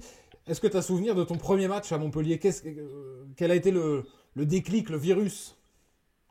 Putain, je sais plus qui c'était l'adversaire, mais c'était en 99. Bah, c'était l'époque Wedek, Loco. Ah ouf, l'époque des Nantais. Voilà. Ça n'a pas été une réussite, hein, Jean-Baptiste. Et après, moi, j'habitais un petit village à Montpérou, donc du coup, j'étais pas abonné direct. Donc j'allais 1, 2, 3 fois par an. J'avais souvenir de Montpellier-Lyon, des Montpellier-Marseille. J'allais voir les gros matchs. Et après, je me suis abonné quand je suis venu faire mes études vers 2004-2005. C'était l'époque des Nantais. Aujourd'hui, c'est l'époque des Nantis, dirait Jean-Bernard Stern. Jean-Baptiste, la Ligue 2, tu l'as connue du coup avec ce club comme beaucoup. J'étais abonné, ouais. C'est vrai qu'il y a des jeunes aujourd'hui qui l'ont pas connu, des jeunes supporters qui ont eu la chance, entre guillemets, de ne connaître que la Ligue 1, ceux qui suivent le Montpellier depuis 2009. Est-ce que tu la crains, cette Ligue 2? Est-ce qu'elle a été si horrible et détestable, même si on pourra parler du contexte aujourd'hui qui n'est pas celui d'il y a 10 ou 15 ans, mais est-ce que tu la crains tout simplement? Bah, évidemment que j'ai pas envie que le club aille en Ligue 2, même si on fonce tout droit. Mais franchement, pour pas te mentir, en vrai, parmi mes plus belles émotions de supporter, quand Roland Courbis est venu nous sauver de la nationale à 4 matchs de la fin, et je crois que j'ai jamais vu, ça fait partie vraiment des plus belles émotions parce que national, on était vraiment mort. Et puis la remontée en Ligue 1, je crois que c'était contre Strasbourg. Ouais, Strasbourg, on était juste allé à la Comédie. C'était exceptionnel. Moi, franchement, le match de Strasbourg remonté en Ligue 1, c'est quasiment équivalent au titre, hein, en termes d'émotion. Donc, en fait, moi, presque, je te dirais, depuis le début de la saison, je l'espère, la Ligue 2, pour qu'on fasse un coup de balai là-dedans et qu'on recommence sur un projet sain, parce qu'il n'y a plus de projet depuis 4 ans. Le projet, il est juste de... Donc, il y a quelque chose de très profond à changer. Moi, on tire sur l'équipe, l'entraîneur et qui on veut. Et pareil, moi, les cadres, c'est pas parce qu'on a plus de 35 ans qu'on peut être cadre. Un mec comme Joris Chotard, voire même Nicolas Cozza à l'époque, c'est des gens qui connaissent le club profondément et qui, si on leur donne la responsabilité, auraient pu injecter quelque chose. Wabi Kazri, il vient de... Oui, mais tu parlais de Chotard. Étrangement, si tu veux, Chotard, effectivement, il est un petit peu éteint. Ouais, mais attends, on parle de ce qu'on a fait en août à Chotard. Ah non, mais je suis tout à fait d'accord avec toi, mais tu vois, ça dépend. Depuis à Chotard, je te jure que c'est le premier allumé à la mèche. À partir d'août, on lui fait ça, il dit OK. Ah, mais je suis tout à fait d'accord avec toi. Lui, hein. Je dis, te mouille pas trop, parce que vu ce qu'on t'a fait... Voilà. Mais Chotard, je suis tout à fait d'accord avec toi. Chotard, c'est un joueur de qualité. Non, mais voilà. Tu parlais de projet, effectivement, qu'il n'y a pas depuis longtemps, mais tu as tout à fait raison de rappeler le duo Laborde et Delors. Le projet, il était là, et Bertrand. Laurent Nicolin avait un projet autour de ces deux joueurs. Ah bah on parlait à l'époque de la Coupe d'Europe. Et il devait former, si tu veux, une équipe autour de ces joueurs qui étaient très efficaces. Et il y a eu cette espèce de trahison que tu as rappelé, effectivement, et qui a tout fichu en l'air, finalement. C'est à partir de là où ça a commencé à dégringoler. Après, tu parlais de la Ligue 2. Attention, la Ligue 2, hein, tu pars pas avec n'importe qui, hein. Et la Ligue 2, tu pars pas avec des jeunes. D'abord, les jeunes, encore faudrait-il les avoir, parce que tu les as pas en masse. Hein. Tu en auras quelques-uns. Tu en auras quelques-uns, mais le centre de formation, si tu veux, n'est pas suffisamment efficace, comme il le fut il y a quelques années, pour pouvoir partir en Ligue 2, espérer de remonter avec des jeunes. Tu remontes pas avec des jeunes, hein, à part une génération incroyable. Donc, il va falloir recruter, et il va falloir se séparer effectivement de joueurs qui, aujourd'hui, à mon avis, ne sont pas transférables, ou alors avec des pots de banane, hein. Parce que, bon, voilà, qui va vouloir ces joueurs qui ne se battent pas, qui techniquement n'ont pas le niveau, qui mentalement sont faibles et qui physiquement ont 2 ou 5 kilos de trop régulièrement. Je vais faire réagir Benji. Je lis quelques messages là qui nous arrivent sur le chat, évidemment, en direct. Il y a un supporter qui demandait si on pouvait faire jouer Miralles en attaque au Montpellier Hérault. Clin d'œil à Chien de la Casse, évidemment. Il y a des supporters qui parlent toujours de l'esprit paillade qu'on vient d'évoquer. Sous les dieux qui dit qu'Azri a amélioré son handicap au golf de Bayargues. Il y a Lucas qui nous dit s'en foutent les joueurs du MHSC, le club coulera qu'ils partiront et nous supporters on sera toujours là. Comment ces joueurs peuvent-ils être autant en méforme avec cet embonpoint pour certains. Il y a Sous les dieux qui réagissait au village dont parlait Jean-Baptiste, Montpérou, super vin rouge là-bas, nous dit-il. Bon, il doit y avoir des bonnes adresses. Jean-Baptiste confirme. Il y a Lucas qui nous dit toujours ça va faire bizarre la Ligue 2 un soir de décembre à 19h avec 3000 supporters dont 1500 places offertes sur la Comédie ou grâce au pass Aglo. La fameuse saison des Nantais 99-2000 avec Gasset comme entraîneur puis Mézine aux 2 cadres du club est déjà une descente, dit Tony. Baptiste également, Strasbourg et le Lille. Les 2 matchs égaux en émotion, une motion en fusion, c'était fou. Les poils. Lille, j'imagine que Baptiste parle du match avec le but de Karim Aïtfana et la passe D de Olivier Giroud. Il y a Tony qui nous dit Chotard et Nzingula, j'ai pas la fin du message, désolé. Sous les dieux qui nous dit le projet de Nicolin, c'était son stade. Il s'est aveuglé avec ça. On pourra parler du stade évidemment sur les prochaines émissions. On fera une émission spéciale, un Montpellier Sport Club spécial. L'après-JO aussi a été compliqué à gérer pour Joris Chotard, nous dit Baptiste toujours. Il est complètement à court de forme cette saison, à court de force cette saison. Et Lucas également qui nous rejoint, que je salue, qui nous dit d'après vous pourquoi le club ne sanctionne pas ses joueurs hors de forme? Avez-vous des infos à ce sujet? Pourquoi joue-t-il? Benji, tu peux répondre si tu veux et puis je dirai un mot aussi sur ça juste après, vas-y. Je l'ai souvent dit, les joueurs hors de forme ou en surpoids, j'en avais parlé la semaine dernière. Le problème, c'est que ça me surprend le premier, ça nous choque. Mais malheureusement, c'est le mode de fonctionnement du MHSC où il y a pas mal de passes droits. Sur la banderole, il y avait marqué copinage. On est un petit peu là-dedans. Et parfois, on n'ose pas et on ne dit pas les choses réellement aux joueurs et on laisse faire. Il peut très bien arriver qu'on dise à un joueur viens travailler en plus parce que tu as 2-3 kilos à perdre. On parlera du Cafayade tout à l'heure, Bertrand. Ah oui. Tu as 2-3 kilos à perdre. Non, j'ai fait ma carrière comme ça avec ce poids-là, j'ai performé avec ce poids-là, j'ai pas besoin de perdre du poids, c'est ma manière de jouer. Normalement, quand un joueur répond ça à un staff ou à un club, on l'attrape et on lui tape très très fort sur les doigts et il va aller perdre ces quelques kilos pour parler que du poids. Malheureusement, au MHSC, c'est pas du tout le cas et on laisse le joueur faire un petit peu ce qu'il veut. C'est un petit peu ça, c'est ce que je dis et ça fait des années, dans une vie précédente, on l'évoquait déjà, et ça, c'est le retour de tous les coachs qu'on a eu que ça se passe comme ça. Et c'est ce que je vous ai dit aussi récemment, c'est que je pense, comme le dit Jean-Baptiste, que par rapport à la date, le point de départ des coups de frein dans ce projet, le départ de Delors, de Laborde, etc., et le vent qui a tourné à ce moment-là, mais moi je pense que l'institution s'est affaiblie, qu'en effet c'est un club où on ne dit pas suffisamment les choses, que ce soit aux joueurs mais également entre salariés, et que c'est la raison pour laquelle aussi sans doute certains ne sont pas allés dire suffisamment fort et suffisamment clair à Laurent Nicolin qu'il se trompait sur certains sujets. C'est un club où on ne dit pas les choses, où il y a beaucoup en effet d'amitié, et on n'ose pas se dire les choses, et on les dit plutôt par derrière que par devant, et le résultat c'est que voilà, ça n'avance pas, ça n'est pas corrigé, les joueurs sont dorlotés, et on n'a pas clairement dit à ces joueurs-là, t'es en méforme, réserve, t'es en méforme, reste chez toi, bon. Non, on dit pas, on fait plaisir, on fait la bise, on est copains, une petite tape sur le cul, et puis c'est reparti, et voilà, c'est problématique. Jean-Baptiste, sur ça si tu veux, mais je voulais aussi te demander si... Ouais, vas-y, rebondis sur ça. Rapidement, parce que moi, le Montpellier, ça m'évoque un peu le PSG de ces dernières années avec le cas Mbappé qui avait des passes droits dans le vestiaire. Et à plus petite échelle, en fait, moi, je trouve que le PSG de cette année, c'est le meilleur fond de jeu, le meilleur PSG qu'on ait vu de ces 10 dernières années, j'ai l'impression. Moins de stars. Avec Savanier, joueur que je respecte, en tout cas jusqu'à cette année, j'ai l'impression qu'on a un peu la configuration et qu'on n'ose pas dire ça à Savanier, on n'ose pas dire ça, le mettre sur le banc ou machin. Et en fait, ça fait du mal à tout un groupe. Juste ces espèces de privilèges. Alors je pense que ça ferait du bien aux joueurs, au groupe, de pouvoir. Tu vois, quand Mbappé s'est barré, alors qu'on pensait qu'il était indéboulonnable, tout d'un coup, il y a tout un groupe qui a respiré de la défense au gardien en passant par les milieux de terrain. Et Jean-Baptiste, pour corroborer ce que tu dis, c'est vrai. Rappelez-vous les matchs lorsque Savanier était suspendu. Le premier match qu'on a gagné, c'était la suspension de Savanier. C'était voilà. le point là. Et il n'y en a pas eu qu'un. Alors bien sûr qu'on critique aujourd'hui Savanier, mais on reconnaît aussi le joueur qu'il a été. Un pied extraordinaire. Rappelez-vous, les supporters réclamaient à corps et à cri.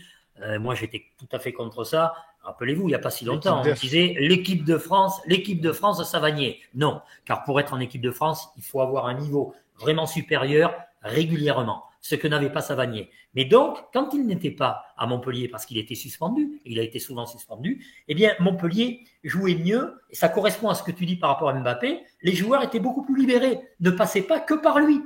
Ils prenaient des initiatives. Il ne lui donnait pas systématiquement le ballon. Donc, tu vois, voilà. Et ça, on aurait dû s'en apercevoir. Et je pense que c'est d'autant plus vrai dans un club comme Montpellier. Montpellier n'est pas un club fait pour faire des stars. Montpellier est un club fait pour le collectif. Montpellier s'est trompé à vouloir en effet starifier 2-3 joueurs et au détriment du collectif. Avant ça, la période, même quand Delors est là avec Laborde, on a un collectif. Alors évidemment, on a des joueurs un peu plus en vue, mais on a Hilton, on a Congré, on a Pedro Mendes, en fait, à tous les étages, on a des joueurs d'un niveau équivalent et à qui, je veux dire, on n'a pas confié les clés à une seule personne à cette époque-là. Et ensuite, on s'est trompé, en effet. Et tu parlais d'Europe, Bertrand. Mais regarde d'Europe à l'époque. Regarde les joueurs que tu as cités. Ne serait-ce que dans la mentalité, on parlait de l'esprit, de connaître le club et compagnie. Regarde, tu me cites que des joueurs, eux, qui savent ce que c'est le club, qui connaissent par cœur, qui ont montré leur fidélité. Dans l'équipe actuelle, tu as l'impression de voir des mecs qui ont les mêmes attitudes, les mêmes comportements. Quand tu me dis que le Comte, il fait ça à la tribune et compagnie, c'est la classe d'un Congré, d'un Hilton et compagnie, d'un Camara. Ça n'a rien à voir. Et ça y joue aussi. Ça y joue dans tout ça. Parce qu'on s'est trompé sur à la fois l'aspect, bien évidemment, technique, physique des joueurs et talent, mais surtout dans l'aspect mental et comportemental. Un Kazri, on le sait, on ne l'apprend pas d'aujourd'hui, par exemple, que dans tous les clubs où il est passé, j'ai revu une vidéo passée il y a 15 ans où il insultait un arbitre et compagnie, c'est des détails, mais on le sait que dans tous les clubs où ça allait, où il a été, ça a fini limite en conflit. Et là, tu vas essayer de le relancer en le faisant signer 3 ans ici au MHSC. On a Guillaume qui nous dit JB a raison, le tournant c'est l'été 2021, prenez les cadres d'il y a 5 ans, donc ce qu'on dit, Hilton, Congré, Soulé, ceux d'aujourd'hui, le fossé est vertigineux au niveau du physique et de la mentalité. À l'été 2021, Laurent Nicolin a donné les clés du vestiaire aux mauvaises personnes, il a persisté dans son erreur en rejetant avec condescendance les critiques. CF, vos interviews hallucinantes avec lui. Guillaume toujours qui dit Hilton, tu lui fais faire 10 tours de terrain à Gramont avec nos cadres actuels, il lui met 2 tours. Tony qui dit l'institution est en déclin en effet. Lucas qui dit exact JB Durand, donner les clés du club à un joueur n'a jamais fonctionné. Le club avant tout, et en effet je pense plus qu'ailleurs à Montpellier. Lucas qui nous dit, Manu qui nous dit c'est quoi un cadre à Montpellier? On se trompe sur la définition aujourd'hui.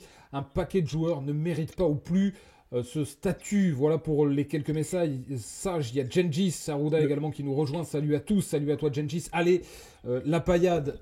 Quelqu'un voulait réagir? Moi je voulais interroger JB sur si, allez-y, dites-moi.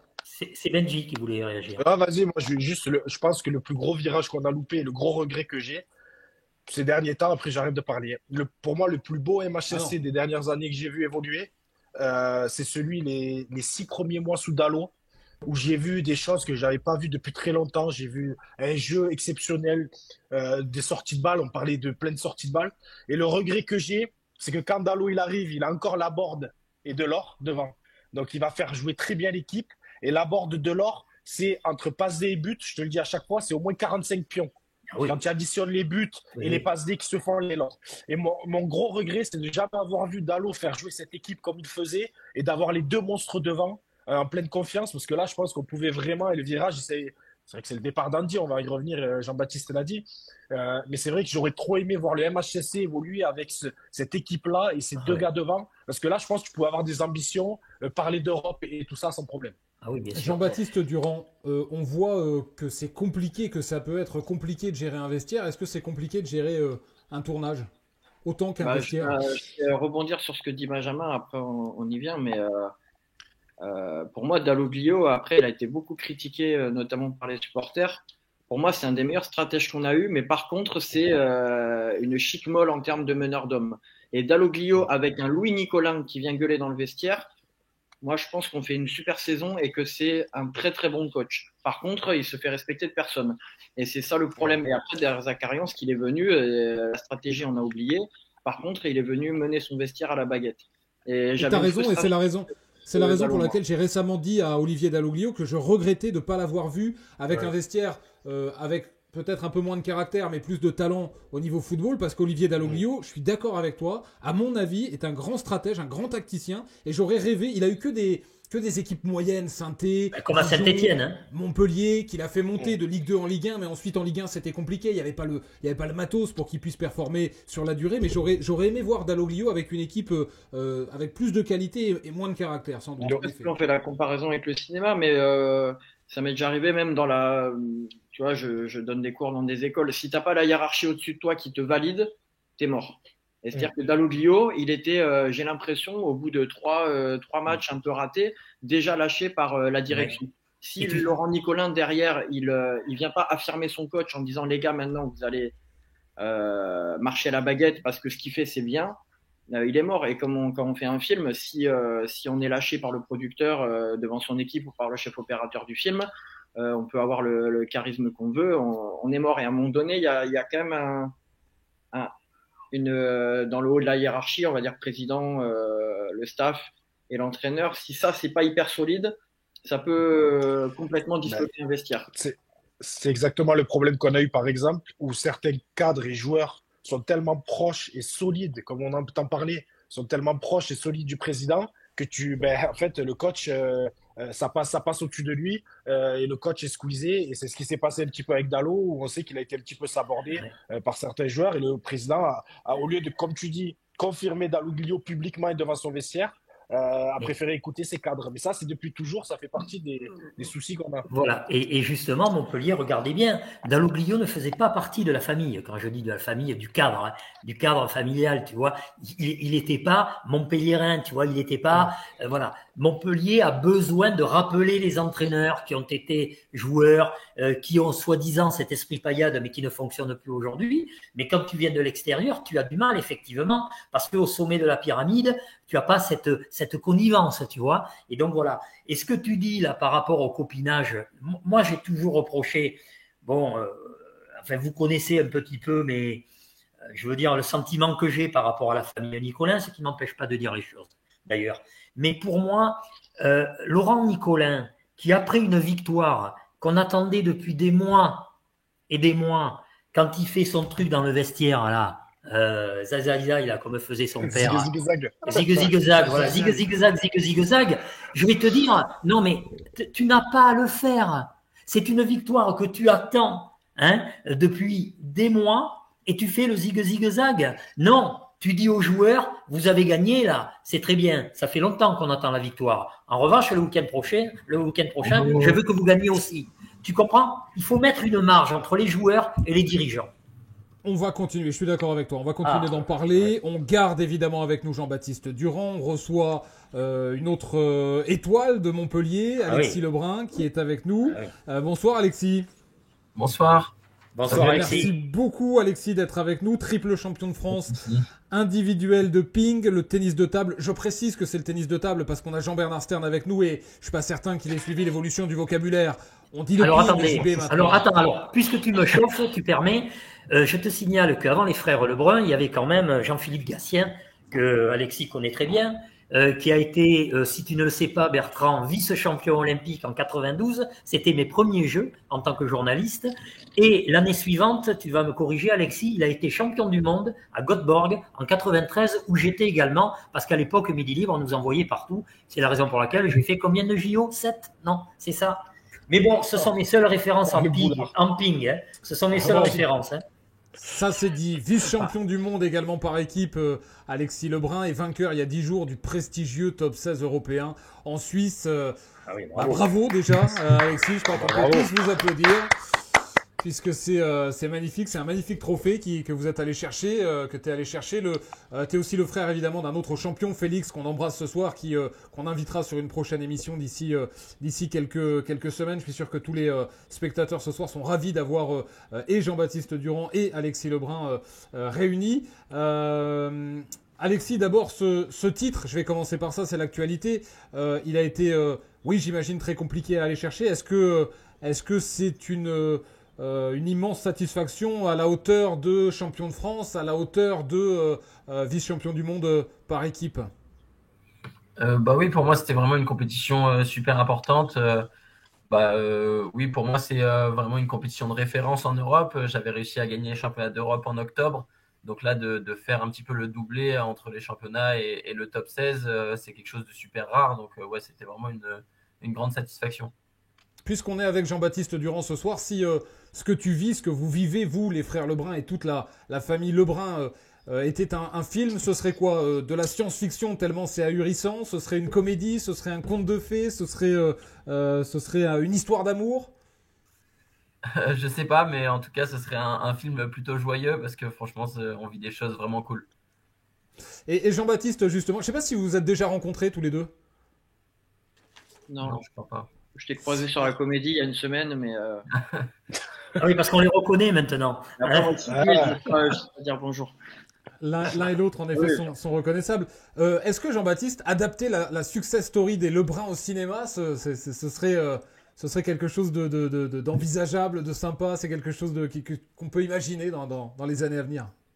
En vrai, ouais. Hein. Enfin, moi, en tout cas, en tant que Montpellierin et que Français, pendant les JO, j'étais comme un fou. Hein. J'ai jamais regardé le ping-pong de ma vie. Quoique, c'était Gatien, c'est ça Ouais. Oui, Jean-Philippe Gatien. D'Alès. Ça, ouais. Donc du coup, lui, je l'aimais bien. Mais je t'avoue, j'ai jamais regardé le ping-pong de ma vie. Là, je faisais des bonds et des sauts devant les frères Lebrun. Mais ils ont quand même réussi l'exploit de faire aimer un sport qui n'était pas médiatisé malheureusement, et heureusement d'ailleurs qu'il l'est aujourd'hui, hein, parce que bon, avec les exploits et le classement mondial, puisque ton frère est, je crois, numéro 5 maintenant. 5 ou 6, je crois. Et toi, tu es dans le top 10. Tu es 10. 10 là, ouais. 10. Ouais. Donc, c'est quand même extraordinaire. Il faut savoir que ces types-là sont des stars en Chine et au Japon. Et avec leurs lunettes, en plus, ils se demandent, mais c'est quoi ces joueurs binoclars qui arrivent un petit peu à rivaliser avec nous? Ah ouais, non, mais ils sont fous. Ils doivent avoir des lettres d'amour. Je pense que de toute façon, ils doivent avoir même des lettres d'amour de chinoises, supportrices chinoises, non? Ça peut arriver, ouais. Ça peut arriver, ouais, tu vois. Non, mais c'est ça. Non, mais c'est extraordinaire ce qu'ils ont fait. Alors en plus, maintenant, les deux, ce sont des enfoirés, tu le sais. Oui, exactement. Ils étaient à Montpellier pour ça récemment. Est-ce que ça c'est arrivé? Je rebondis sur la question de Jean-Bernard Stern. Est-ce qu'il y a des courriers aujourd'hui que vous recevez, toi et Félix, à la maison, des déclarations d'amour? Ouais, ça arrive, on reçoit beaucoup de courriers. Après, c'est plus ma mère qui les reçoit parce que c'est plus sur la maison de nos parents. Donc, après, elle nous envoie quand c'est marrant. Ouais. Ouais, c'est marrant, les demandes en mariage, pas encore. C'est bien, comme ça, c'est la future belle-mère qui peut faire le tri. Est-ce que tu es surpris de ça, Alexis, que les Français se soient mis à t'aimer, à aimer Félix, mais c'est carrément démesuré. Est-ce que ça te surprend et est-ce que tu arrives à l'expliquer? Ouais, c'est vrai que c'est vraiment surprenant. C'est ce qu'on se dit aussi avec Félix. On a l'impression que les 2 médailles de bronze de Félix et ma médaille de bronze en équipe, elles ont, aux yeux des Français, c'était comme une médaille d'or en fait, parce qu'on sait que le ping, c'est un sport avec une concurrence très dure, avec aussi les Chinois. Donc c'est vrai qu'on a vraiment cette impression que les Français étaient à fond derrière nous pendant les Jeux et que ça continue aussi aujourd'hui, que les gens ont aimé connaître le ping et que maintenant ils ont envie de continuer à suivre ça, quoi. Donc c'est vraiment cool parce que moi j'adore le ping, donc je suis content qu'il y ait de plus en plus de monde qui regarde.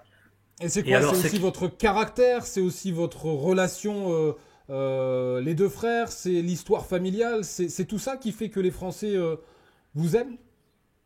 J'en sais rien, faudrait leur demander, mais ouais, je pense que ça c'est, on est arrivé vraiment au même moment sur le circuit, quasiment en même temps. En fait, on a commencé à performer à 2 mois d'intervalle, à commencer à gagner nos premiers top joueurs. Donc c'est vrai que l'histoire était belle et du coup les Français se sont aussi attachés à ça, l'histoire familiale, le fait qu'on soit frères, notamment quand on s'est joué en finale des championnats de France, ça avait bien fait parler. Donc c'est vrai qu'il y a plein de petits moments comme ça où je pense que ça parle à tout le monde aussi, la relation entre frères qui voyagent ensemble, qui s'affrontent, qui jouent ensemble. Donc ça, c'est assez cool. Benjamin, qui voulait t'interroger. Justement, je voulais Alexis rebondir là-dessus parce que je me suis rendu compte qu'avec ton frère, vous avez le même coach. Ouais. Comment ça se passe quand une finale de championnat de France, vous vous affrontez? Comment ça se passe? Parce que en général, un coach, il donne les qualités, les défauts de l'adversaire, mais quand il vous a tous les deux en coach. Là, il est en vacances quand on s'affronte. Il Ouais, regarde le match. Ouais. C'est pas super agréable pour lui, je pense, parce que il est forcément toujours déçu pour celui qui perd et souvent la déception prend le pas sur la joie pour celui qui gagne. Mais non, sinon en fait, c'est un match sans coach où on prépare Ouais. chacun notre match de notre côté, quoi. Oui, Il il n'y a faut pas besoin de citer. faire des vidéos sur l'adversaire, quoi. Non. Ça va, c'est Voilà, l'avantage. c'est ça. Ça va, on connaît, mais des fois ça fait quand même du bien, ça rassure. Ouais, il faut citer son nom, c'est Nathanaël Molin. Hein. Voilà, ouais. Ouais. Et depuis quand il vous entraîne? C'est une histoire qui date. Moi, c'était mon premier entraîneur. Donc, quand j'ai eu 3 ans, je suis allé au club. C'est lui qui m'a entraîné au tout début, jusqu'à mes 10 ans à peu près. Puis ensuite, il est parti faire d'autres choses. Et puis, on a repris, du coup, il y a 5 ans, en 2020. Et du coup, maintenant, ça fait 5 ans que vraiment, il nous suit partout dans le monde, quoi. Et il y a eu récemment certains qui ont voulu monter en épingle cette embrouille que vous avez eue au cours d'un match et vous avez intelligemment tourné ça à la rigolade et en dérision dès le lendemain parce que finalement des tensions entre un joueur et son coach, c'est monnaie courante, ça arrive, il n'y avait rien d'exceptionnel et rien de dramatique dans tout ça. Ah oui, clairement. C'est pour ça que ça nous a fait rire, en fait. On s'est dit, mais s'ils savaient ce qui pouvait se passer quand il n'y avait pas les micros. Parce que, en fait, ça, c'est rien. Dans un match de ping, forcément, on est sous tension et à un moment, faut qu'il me secoue ou que je lui réponde. Faut bien qu'on ait des échanges. Donc non, c'était quelque chose qui peut arriver de temps en temps. Je dis pas qu'on se crie dessus tous les jours, mais c'est dans le monde du sport. Je pense que tous les sportifs n'étaient pas du tout choqués. C'est plus les gens qui ont moins l'habitude. Et Benji était surpris par ça, Benji, parce qu'il me disait tout à l'heure, moi, si j'avais fait ça à mon coach au foot dans un sport collectif, j'étais carré direct. Mais c'est vrai que dans un sport individuel, non, parce qu'il compte évidemment sur Alexis. Mais non, mais c'est précisément le rôle d'un entraîneur de faire ça. Quand ça va pas, de le dire. Et là, le problème, on en revient au foot, c'est que les égos sont tellement démesurés chez les footballeurs qu'un entraîneur, si tu veux, ne s'arroge pas le droit de dire à certaines stars ou prétendus telles ce qui ne va pas. Il est là le problème. Un coach, il doit diriger, il doit conseiller, il doit gueuler quand ça va pas, et surtout, il doit féliciter quand ça va. Parce que si tu ne fais que féliciter ton champion, à un moment donné, c'est suspect, même s'il passe à travers. Et est-ce que tu as déjà, toi, Jean-Baptiste Durand, est-ce que tu as déjà allumé Raphaël Quenard pendant le tournage, par exemple, de Chien de la Casse? Ah ouais. Mais après, comme dit Félix, c'est complètement normal et on s'est frotté 1 ou 2 fois. Mais Alexis, c'est Alexis. Vous êtes frotté, parfois. Ah ouais. Ouais, bien sûr. Je suis déjà venu dans sa chambre à 6h du matin et lui faire le discours pendant 1 heure. Mais en fait, c'est pour le bien. Il faut qu'il y ait de la friction. De la friction, ça crée l'étincelle, ça crée le feu, quoi. C'est normal. Sinon, je fais pas mon boulot.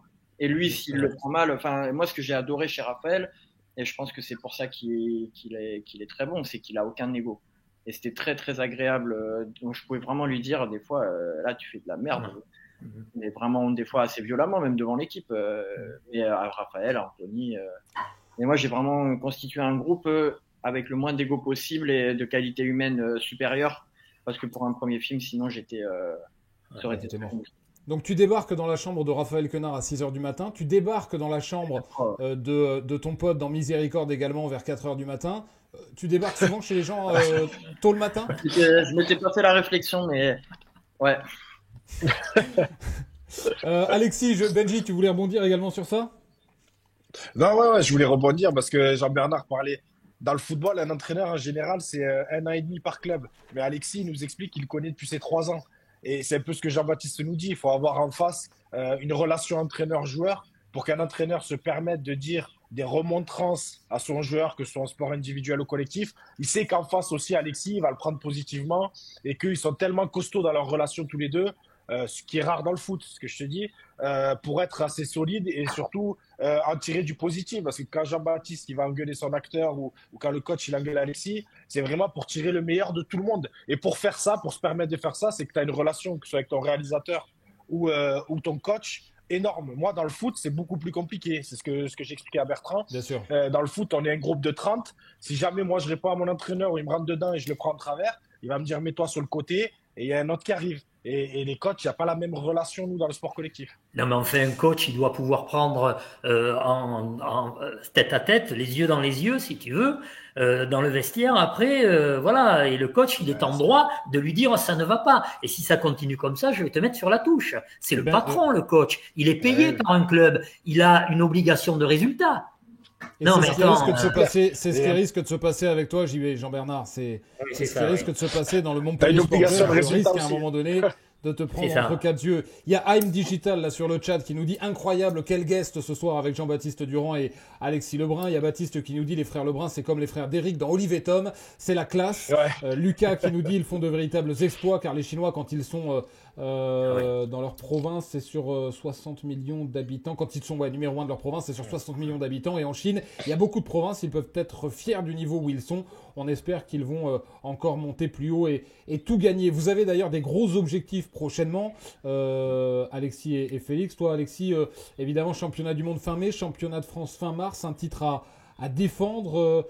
Mais pour autant, je crois que tu as aussi à cœur de faire briller Montpellier. Pas seulement ta personne, pas seulement la team Lebrun, mais la ville de Montpellier. Vous avez gagné d'ailleurs hier. Vous êtes plutôt pas mal placé. Et je crois qu'il y a de gros objectifs aussi par équipe dans le championnat de France. Ouais, c'est ça. Il y a, comme tu l'as dit, les objectifs individuels avec les championnats de France. Puis ensuite, on a une Coupe du Monde et un championnat du monde qui s'enchaînent à un mois d'intervalle.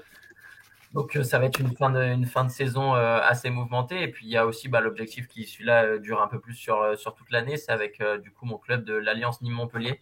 Parce que nous, dans le ping, c'est particulier. Nîmes-Montpellier, on s'aime bien, on est en alliance. Ouais. Ça doit trembler ceux qui nous regardent quand même là. Ouais, c'était pas facile au début aussi, mais on prend l'habitude. Mais du coup, le but c'est d'être champion de France. Là, on est deuxième du championnat, il me semble, premier ou deuxième, et il faut être dans le top 4 pour aller au play-off. Et donc ensuite, on essaiera d'aller chercher le titre sur les play-offs. T'es très attaché à la ville de Montpellier.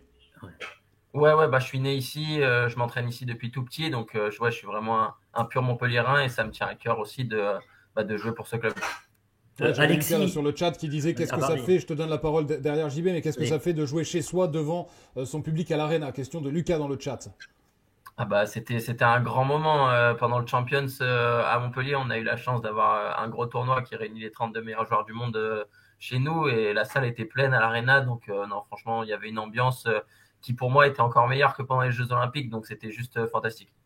Et alors tu parles d'ambiance, quel frisson tu as ressenti, si tu en as ressenti, quand tu t'es retrouvé à l'Arena pour cette soirée des Enfoirés qui sera télévisée d'ailleurs sur TF1 vendredi. C'était monumental. Ouais, c'était génial aussi. C'est vrai que pour nous c'est différent de quand on y était pour un match, on avait moins de pression, on était vraiment juste là pour kiffer. Et c'est vrai que on a vraiment été mis à l'honneur. On est rentré. On avait une chanson sur le ping-pong, donc on est rentré devant tout le monde. Les gens étaient vraiment à fond et franchement ça faisait plaisir de partager tout ça avec le public. Ça nous a fait penser avec Félix aux célébrations qu'on a eues au Club France après la médaille aux Jeux. Donc c'est vrai que ça permettait de revivre un petit peu des moments comme ça et franchement c'était génial. Et entre Félix et toi, qui chante le mieux ou le moins mal? Ouais, c'est plus le moins mal et il est pas là donc c'est dur de le dire, mais je pense que c'est moi quand même. Et alors, ce qu'il faut savoir, je ne sais pas si on va le voir à l'émission vendredi, mais dans les coulisses, il y avait une table de ping et tous les chanteurs, si tu veux, ont essayé de rattraper la balle après un engagement de leur part. Oui, je crois qu'il y en a un ou deux qui ont réussi à te renvoyer la balle, à vous renvoyer la balle avec ton frère. Bon, je pense que vous n'aviez pas engagé très très fort quand même. Hein. Non, c'est ça, c'était marrant, on a pu jouer avec tout le monde. C'est vrai qu'on a partagé plein de bons moments avec toute la troupe des Enfoirés. Donc, vu qu'il y avait une table, on en a profité pour faire découvrir un petit peu le ping à tout le monde et c'était vraiment cool. Et dis-moi, on m'a dit que Bruel était resté le lendemain pour aller vous voir, c'est vrai? Ouais, il est venu à l'entraînement. En fait, il nous a dit ça en rigolant. Il nous a dit, c'est quand votre entraînement demain? On lui a donné l'heure. On lui a dit, vas-y, viens. Et il est venu, donc on a joué un petit peu le lendemain aussi. Ah, sympa. Tu auras peut-être aussi Jean-Baptiste Durand prochainement sur un entraînement, c'est pas impossible. Je pense qu'on touche pas une balle. Pas sûr qu'il passe le Vidourle, mais parce que pour le coup, lui, c'est un mordu du MHSC. Alors, il y a une question sur ça, je suis obligé, Alexis. Je sais que vous aimez aussi le foot, mais sans être non plus des immenses passionnés, et que y en a un qui est plutôt Lyon et l'autre plutôt Marseille. Alors, évidemment, les supporters de la Paillade réagissent, bondissent quand ils entendent ou qu'ils lisent ça. Quelle est la raison de cette non-passion pour le MHSC? Non, je pense pas qu'il y a une non-passion. C'est juste que moi, j'ai commencé à regarder le foot avec mon père qui, lui, vient de la région à côté de Marseille. Donc, j'ai commencé à regarder le foot en regardant les matchs de Marseille. Donc, forcément, ça a été le premier club que j'ai supporté. Et puis après, je suis allé au stade à la Paillade un peu plus tard en fait, donc on va dire c'est un club que j'apprécie beaucoup et je suis toujours content quand il gagne et d'aller voir un match, mais mon premier club, celui avec qui j'ai commencé à regarder le foot, c'est l'OM, donc ça reste quand même une place particulière dans mon cœur. C'est logique et on est tous, ça vient tous de quelque chose et on n'y peut rien. Je veux dire, j'ai vu des supporters en vouloir aux frères Lebrun parce qu'ils ne supportaient pas le MHSC, mais on n'est pas responsable de la façon dont on est piqué par le virus. Il s'épargne des souffrances cette saison. Non, mais en plus, je pense que l'OM, c'est un petit peu quand même l'équipe de la France. Et il faut aussi voyager à l'étranger pour s'apercevoir que les étrangers, notamment en Afrique, connaissent qu'une équipe, c'est l'OM. Hein. Ça, c'est étonnant. Hein. Jean-Baptiste Durand, quand t'entends ça, t'en veux pas à Alexis Lebrun? Non, avant d'arriver dans la région, moi, je dois avouer que j'ai supporté l'OM. Après, j'étais ado et je me dis qu'ado, on fait des erreurs. Ouais, on fait des erreurs. Tu vois. Donc, du coup, après, j'ai grandi, je suis devenu adulte et j'ai supporté ma. Ouais, mais Jean-Baptiste, voir un match au stade Vélodrome et voir un match à la Mosson, et voir un match à la Mosson, c'est quand même pas pareil. Non, mais après, comme dit Alexis, il y a un truc de virus et je pense qu'à un moment donné, j'ai vu les premiers matchs à la Motion, j'ai eu le virus. Oui. Pourquoi on choisit pas la maladie Oui, c'est ça, la maladie football. Alexis, je vais devoir te libérer, je sais, parce que tu as beaucoup d'obligations. D'ailleurs, je me suis dit, mais c'est pas possible cet emploi du temps. Est-ce que tu dors? De temps en temps, ouais. De temps en temps, ouais. C'est important. Tu dors bien? Et la bonne mine. Et moi, j'ai une dernière question à poser, Bertrand, c'est par rapport à la saison. Ça commence quand et ça finit quand? Parce qu'alors là, avant les JO, ils jouaient, pendant les JO, ils jouaient, après les JO, ils jouaient, maintenant, ça commence quand et ça finit quand? En fait, nous, on a une saison, du coup, sur le circuit international qui commence début janvier et qui finit début décembre, on va dire. Ah oui. Sauf qu'on a aussi la saison de club qui, elle, commence en septembre et finit vers juin. Donc, en fait, ça se chevauche et on joue tout le temps. Ouais, mais tout le temps, ils n'ont pas de vacances. Ça s'arrête pas trop, c'est dilué sur toute l'année, on va dire. Bon. Quelques messages là sur le chat. Il y a Lucas qui t'avait demandé ce que ça faisait de jouer devant à l'Arena. Tu as répondu. Il y avait la question sur Marseille également. Tu as répondu. Il y a Gengis qui nous dit du coup, Alexis, est-ce que tu penses sortir un single comme Weddle et Bolly à l'époque, puisque désormais tu chantes en effet avec les Enfoirés.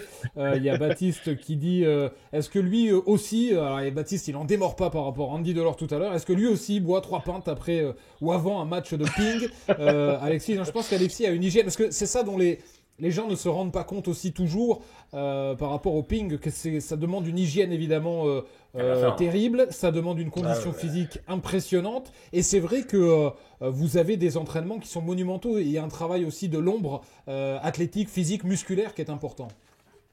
Ouais, c'est ça, en fait, il y a trop d'enchaînements pour qu'on puisse ne pas faire attention à l'hygiène de vie. On a des matchs quasiment toutes les semaines, et parfois ça s'enchaîne.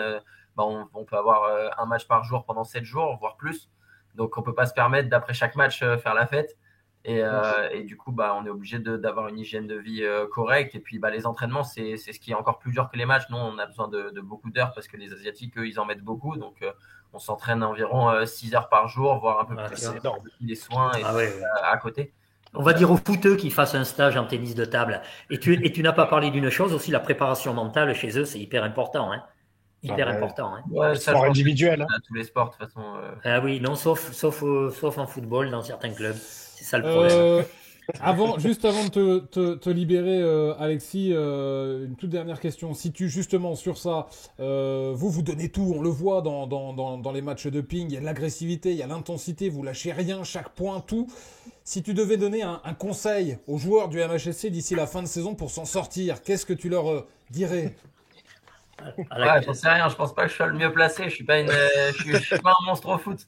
Mais non, franchement, j'espère que ça va le faire. Moi, je suis à fond derrière le MHSC, et j'espère que l'année prochaine, je pourrai encore aller voir des beaux matchs de Ligue 1. Bon, Alexis, je vais te libérer. Je vais te demander juste une chose, c'est d'embrasser bien chaleureusement toute la famille Lebrun, parce que c'est une famille qu'on aime beaucoup. Voilà, il y a toi, il y a Félix, mais il y a toute la famille. Il y a ta maman qui gère beaucoup de choses, Dominique. Il y a ton papa. Voilà, c'est toute la famille qu'on apprécie. Les deux sœurs. Les deux sœurs. On te remercie beaucoup d'être. Ouais, ça fait beaucoup de bis parce qu'on est 4 ce soir, donc si tu multiplies. Il n'y a plus le Covid. Mais en tout cas, on te remercie beaucoup d'être venu. Tout le monde est très heureux. Je lis des messages encore. Quelle classe, Alexis Lebrun, un jeune champion avec des valeurs. Les Français ne s'y trompent pas et les adorent, lui et son frère. On est loin des soi-disant cadres du MHSC. Voilà, on t'aime beaucoup. On te remercie d'avoir été là ce soir, d'être passé par le Montpellier Sport Club. Merci, Alexis. Merci, bye bye. Merci, Alexis. Bye. Ciao. Bye. Bientôt. Bye. Ciao Alexis, voilà la rencontre Alexis Lebrun et Jean-Baptiste Durand, super personnage également, lui, non pas de fiction mais de réalité. J'ai le petit logo du MHSC sur le visage désormais, c'est très sympa, je vais corriger ça tout de suite. Non, on te voit bien pourtant. Oui, mais vous ne le voyez pas, mais moi je vois tout et je viens le déplacer, pas de souci. Oui. C'est que les frères Lebrun sont aimés des Français, pourquoi? Parce qu'ils ont besoin de vérité. Ils sont nature peinture. Et je pense que dans la société où nous vivons, qui est très anxiogène, on a besoin de voir ces sportifs, alors ces deux frères, entourés d'une famille et bien entourés. Et voilà, les gens aiment ça. Ce sont des gens vrais. Moi, hier, je suis allé à Nîmes pour aller assister donc à un des matchs du championnat de France. Et quand tu vois cette ambiance autour d'eux, cette ambiance familiale, comme tu as dit, il y avait le père, il y avait la mère, il y avait les deux sœurs. Elles sont toujours là, la famille est toujours là. Et ça, voilà. Et pendant les JO, on a ressenti ça, si tu veux. Pour d'autres sports aussi. Et je voudrais dire simplement que hier, j'étais à Nîmes parce que l'Union des journalistes sportifs de France a remis un trophée donc à son frère, à Félix Lebrun, parce que c'était le sportif le plus méritant, on va dire, de la saison. Et il succède à Teddy Riner et à Victor Wembanyama. Donc, tu vois, le palmarès, quand même, c'est pas mal. Ouais, ils sont du même acabit. Jean-Baptiste, il nous reste un gros quart d'heure à vivre ensemble dans cette émission. Je vais continuer de lire des messages, évidemment. Est-ce que faire un film... Alors, je sais que durant le tournage, il y avait beaucoup d'objets du MHSC. Il y avait des écharpes, parfois, que tu portais autour du cou pendant le tournage de Chien de la Casse. Il y avait peut-être aussi... il y avait des maillots, évidemment, qu'on voit dans le film. Est-ce que faire un film sur le foot, sur le football, est-ce que c'est quelque chose que tu as dans un coin de la tête qui pourrait te plaire? D'autant que je sais que... je trouve, je crois que l'avis est globalement partagé, que le foot est toujours difficile à filmer au cinéma, à rendre crédible au cinéma. Je sais pas trop pourquoi. Je sais pas si tu as un avis sur ça. Le film que je suis en train d'écrire, il y a du football, mais du football amateur. Parce que moi, je viens d'un village, je jouais dans un club, dans 2, 3, 4 clubs de village. Donc, je le mets en arène, on va dire. Et c'est un mec qui joue dans le club de son village et avec tous ses potes, c'est l'équipe de foot. Après, faire un film, c'est différent. En fait, le foot amateur, c'est l'essence, quoi. Faire le foot professionnel, c'est presque un film sur de la politique. Donc, je pense pas être très intéressé de faire un film sur le foot. Après, comme je mets du rap dans mes films, mais c'est pas le sujet. Je mets du foot, mais c'est pas le sujet. Dans Chien de la Casse, il joue au foot. Il aime Montpellier, un des deux personnages. mais j'en fais pas le sujet. Je pense que ça, je le mettrai toujours, mais comme le foot est dans ma vie, c'est-à-dire, c'est pas le centre de ma vie, mais c'est toujours présent et voilà. Donc je pense que ça sera toujours présent, même dans le Guiraudy. Ouais, il a pas filmé dans les bons axes, mais j'avais fait mettre. Au début, elle m'avait fait une chambre aux couleurs de l'OM, et j'ai dit jamais. Donc elle a quand même gardé 2-3 trucs, mais j'avais mis un drapeau de Montpellier. Oui, mais parce que c'est grand public, l'OM, tu vois, c'est peut-être pour ça qu'elle avait mis ça. Ouais, c'est ça qui me gonfle un peu. Mais du coup, non, et d'ailleurs, dans un film dans lequel je joue, là, que j'ai joué cet été, qui sortira l'an prochain, un film sur la boxe, je porte mon haut de survêt du MHSC. À chaque film, j'essaye de le. Ouais, il y a un clin d'œil. C'est pour ça mon rapport au foot que d'en faire un grand sujet, parce que c'est pas grand public, le foot professionnel, c'est des. Ouais. Après, foot amateur, c'est intéressant aussi. Hein. Ah oui, bien sûr. Et justement, c'est quoi ton actualité du coup? Tu es en train d'écrire un film, je sais pas si on peut en dire davantage. Tu as ce film qui va sortir dans lequel tu joues. Alors j'ai joué dans 2 films avec des rôles secondaires à la fin de l'année là, qui vont sortir l'an prochain. Un film qui se passe dans l'univers des agriculteurs en Vendée, et puis un film dans le monde de la boxe, un internat de boxe avec des jeunes, et je joue le coach, le rôle principal adulte. C'est des films de qui? Sinon, de Valérie Carnoy, un Belge, avec Samuel Kircher et Faisal Anaflous, et que des vrais boxeurs dans le film. Voilà, j'ai découvert ce sport qui était assez ouf. Et le deuxième, c'est un deuxième film de Julia Kowalski, voilà, sur une espèce de conte de sorcière un peu étrange, mais qui va être très bien. Et sinon, j'écris mon second film, qui se passe dans les petits villages. C'est une espèce de 40 ans toujours puceau dans l'univers des petits villages du foot amateur et du vin, qui s'appelle L'homme qui avait peur des femmes, et ça traite des hommes un peu timides, des trentenaires, quarantenaires un peu timides avec les femmes qui savent pas trop s'y prendre. Et je montre un peu des hommes plus vulnérables aujourd'hui. Des gentils. Les femmes ont tendance à s'approprier la masculinité en disant les hommes ils sont comme ci, comme ça, ils sont. Elles ont pas tort sur certains points, mais moi je veux en tant qu'homme montrer aussi de la nuance et voilà, c'est ça. Je fais le procès d'un gentil, quoi. Ouais, c'est ça. Et est-ce que ça se passe de nouveau dans l'Hérault ou pas du tout? Ouais, le deuxième, je l'ancre dans le territoire. Je le vois venir. Dans des terres rouges de la vallée de l'Hérault, quoi. Je le vois venir, Bertrand. Je te vois venir alors, mais alors de loin. Avec mes gros sabots. D'agriculture en Vendée, parce que Jean-Bernard Stern, je suis figurant, moi. J'ai pas fait les présentations tout à l'heure, mais Jean-Bernard Stern a eu une première vie de journaliste moyen au Midi Libre. Il a fait 100 Giro, il a fait. Et il a eu une seconde vie d'acteur moyen. de figurant. Acteur de complément. Acteur de complément. Voilà. Il aurait aimé être un acteur de compliment, mais c'est un acteur de complément. Non, voilà, c'est ça. Non, écoute, moi, ça me va bien, acteur de complément. Oui. JB enchaîne les tournages, essaie de percer dans ce milieu sur le tard, il enchaîne les tournages. Jean-Baptiste, c'est faux. Les séries télé, les téléfilms, etc. Et il rêve d'être à l'affiche d'un grand film, évidemment, potentiellement césarisable comme les tiens. Donc je me disais, ce soir, on aurait pu éventuellement faire passer à JB une sorte de petit casting sauvage. Est-ce que si on est sur un casting, qu'est-ce que tu lui donnerais comme exercice qu'il peut faire ce soir? Quelques tics ou un exercice? Président du club amateur et vigneron, propriétaire terrien. Je chercherai il y a un rôle qui sera un petit rôle dans le film, qui sera le coach. Donc on va essayer de raccorder à ce qu'on est en train de faire ce soir. Le coach doit faire un discours à ses joueurs. Ah, d'accord. Alors voilà, JB, tu dois faire, vas-y. Un discours. On vient de perdre un match. Hein? Ah bon? On vient de perdre un match. Que je fasse un discours? Non, mais là tu m'as. Ouais, mais tu m'as vendu, je suis invendable, moi. Je suis invendable, je suis figurant, moi, c'est tout, moi. Tu dois faire un petit discours à ton équipe. On vient de perdre un match amateur et voilà, et c'est vrai que tout le village est déçu. Vas-y, c'est à toi. D'accord. Moteur. Action. Bon, inutile de vous dire que je suis très déçu, que nous sommes très déçus. Je vous avais prévu une prime. Si vous remportiez le match, cette prime, vous ne l'aurez pas. J'avais prévu, si vous aviez fait match nul, une caisse de vin. Cette caisse de vin, vous ne l'aurez pas.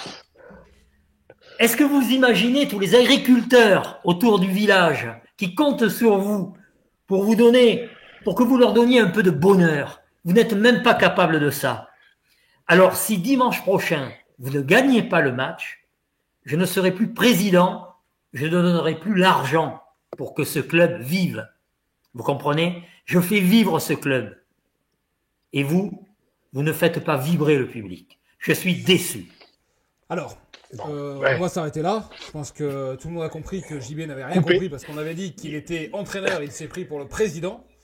Non, mais parce que j'ai une gueule de président, j'ai pas une gueule d'entraîneur. Donc, verdict Jean-Baptiste Durand. Acteur de complément, c'est bien aussi. Voilà.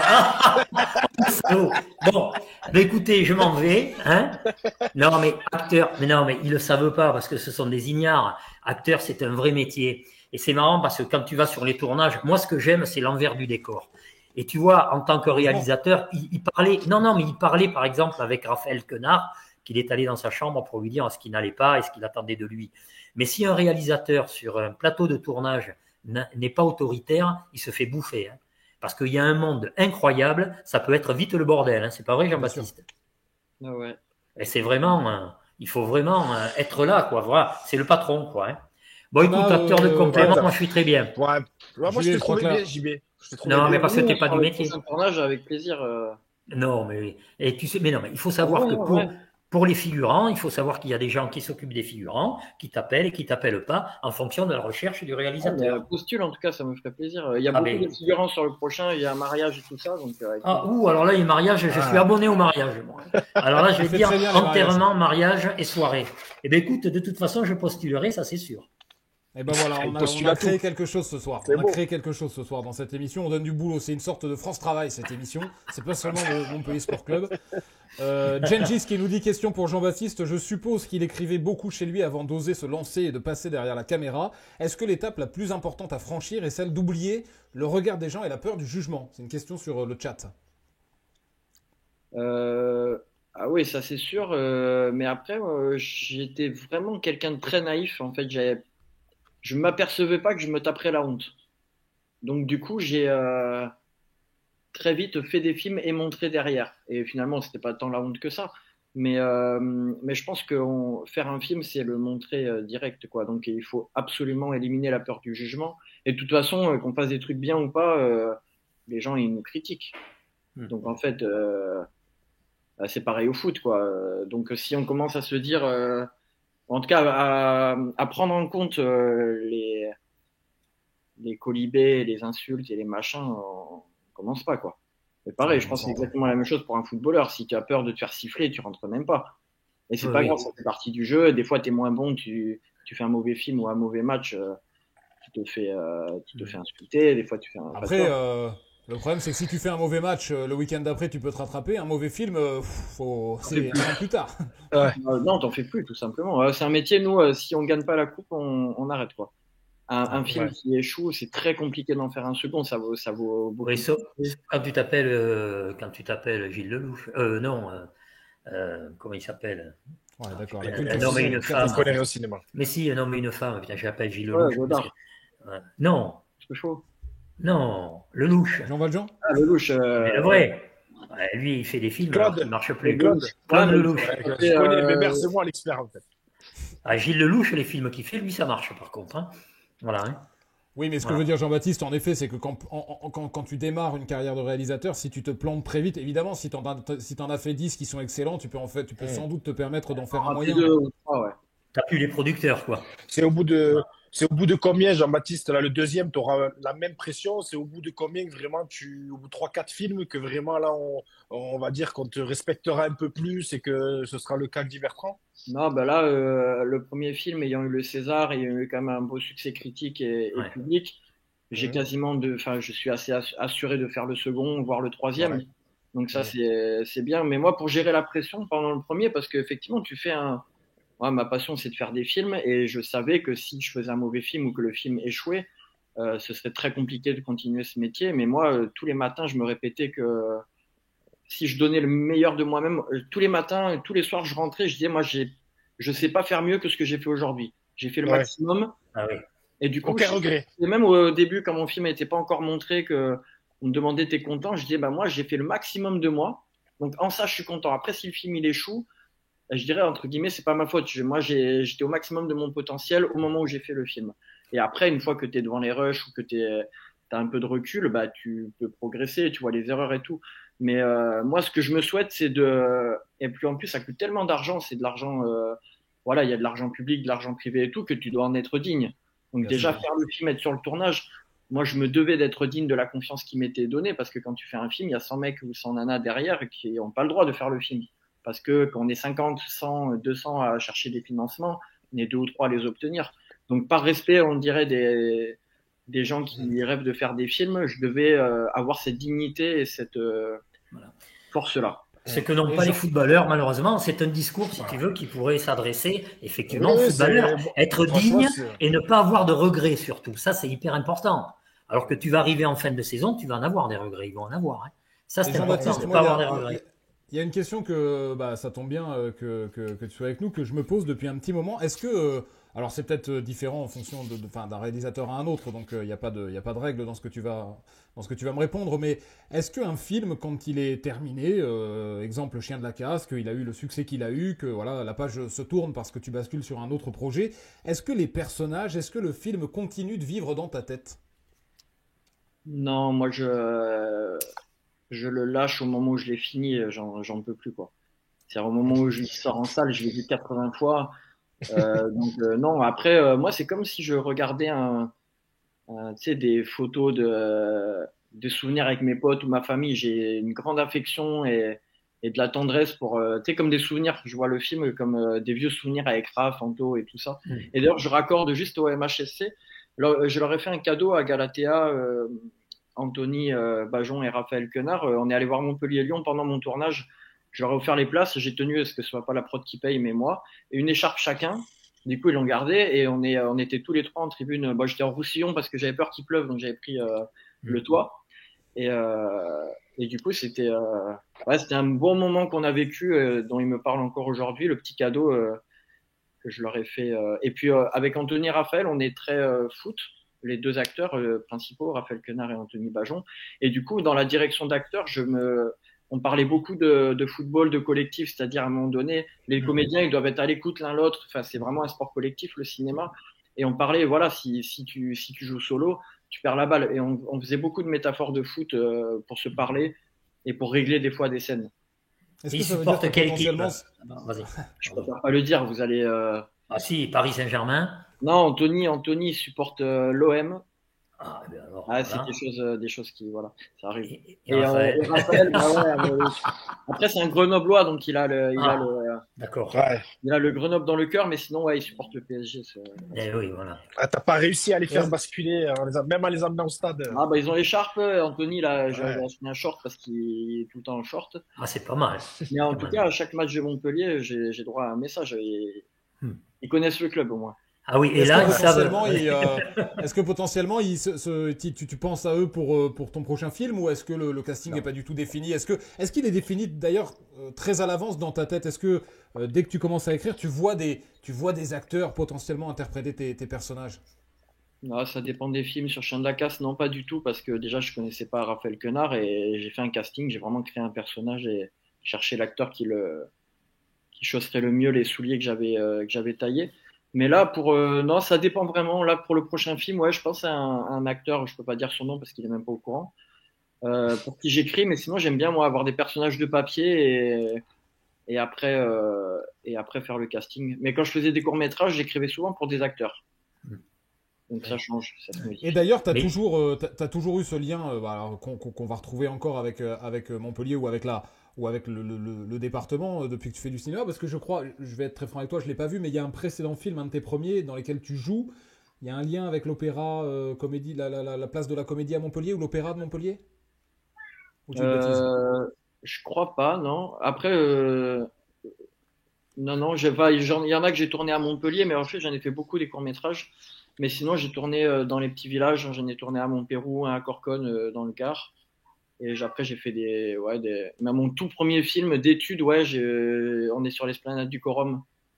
Ah voilà, ouais. Mais et tu disais là, Bertrand, là, par rapport aux acteurs, si jamais ils les prévoient longtemps à l'avance, il y a des films qui sont prévus depuis des années. Notamment, il y a le biopic sur Johnny Hallyday que fait Raphaël Quenard, je crois, qui va se tourner dans 2 ans.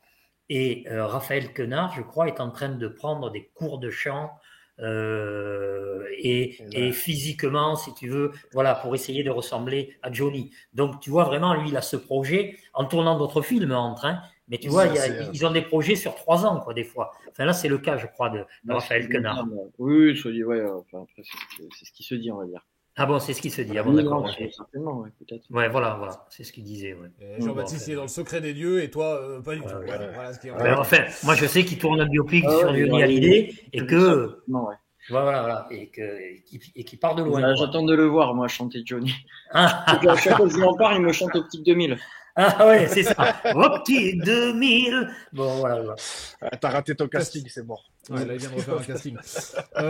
Allez, il nous reste 5 minutes, messieurs. Petit débat que je vais lancer avant de se quitter. On va se quitter à 20h45. Il y a le PSG après. 20h45 ce soir. Je vais libérer Benji qui va aller regarder la Ligue des Champions. Jean-Bernard Stern Jean-Baptiste va se coucher. Oui, je vais me coucher, moi, parce que j'ai loupé question pour un champion. Jean-Baptiste, tu vas regarder le match PSG-Liverpool? C'est sur Canal, on est d'accord? Oui, alors non. Alors, ah si. Eh ben, j'ai des codes Canal, mais une fois sur deux, je regarde les matchs de foot, ça foire parce que je crois que je suis un peu le 4e mec qui a les codes. Ah oui, c'est ça. Ah oui, d'accord. Je tente à chaque fois et une chance sur deux que je le regarde. Bon, voilà. Je vais mettre Canal. Ouais. Si Maxime Saada nous écoute, qu'il envoie des codes nouveaux à Jean-Baptiste Durand, qui a fait beaucoup pour le cinéma français dernièrement, donc ce serait sympa de lui offrir un petit abonnement. Je voudrais qu'on lance un petit débat pour finir cette émission sur l'attaque de Montpellier. J'aimerais ton regard, Benji, et puis la réaction de Jean-Baptiste également. On parle beaucoup de la défense, évidemment, à juste titre, dernière de Ligue 1, mais l'attaque ne va pas mieux puisqu'elle est aussi 18e du championnat désormais. Horrible depuis la fin du mercato avec un seul but marqué sur les 5 derniers matchs.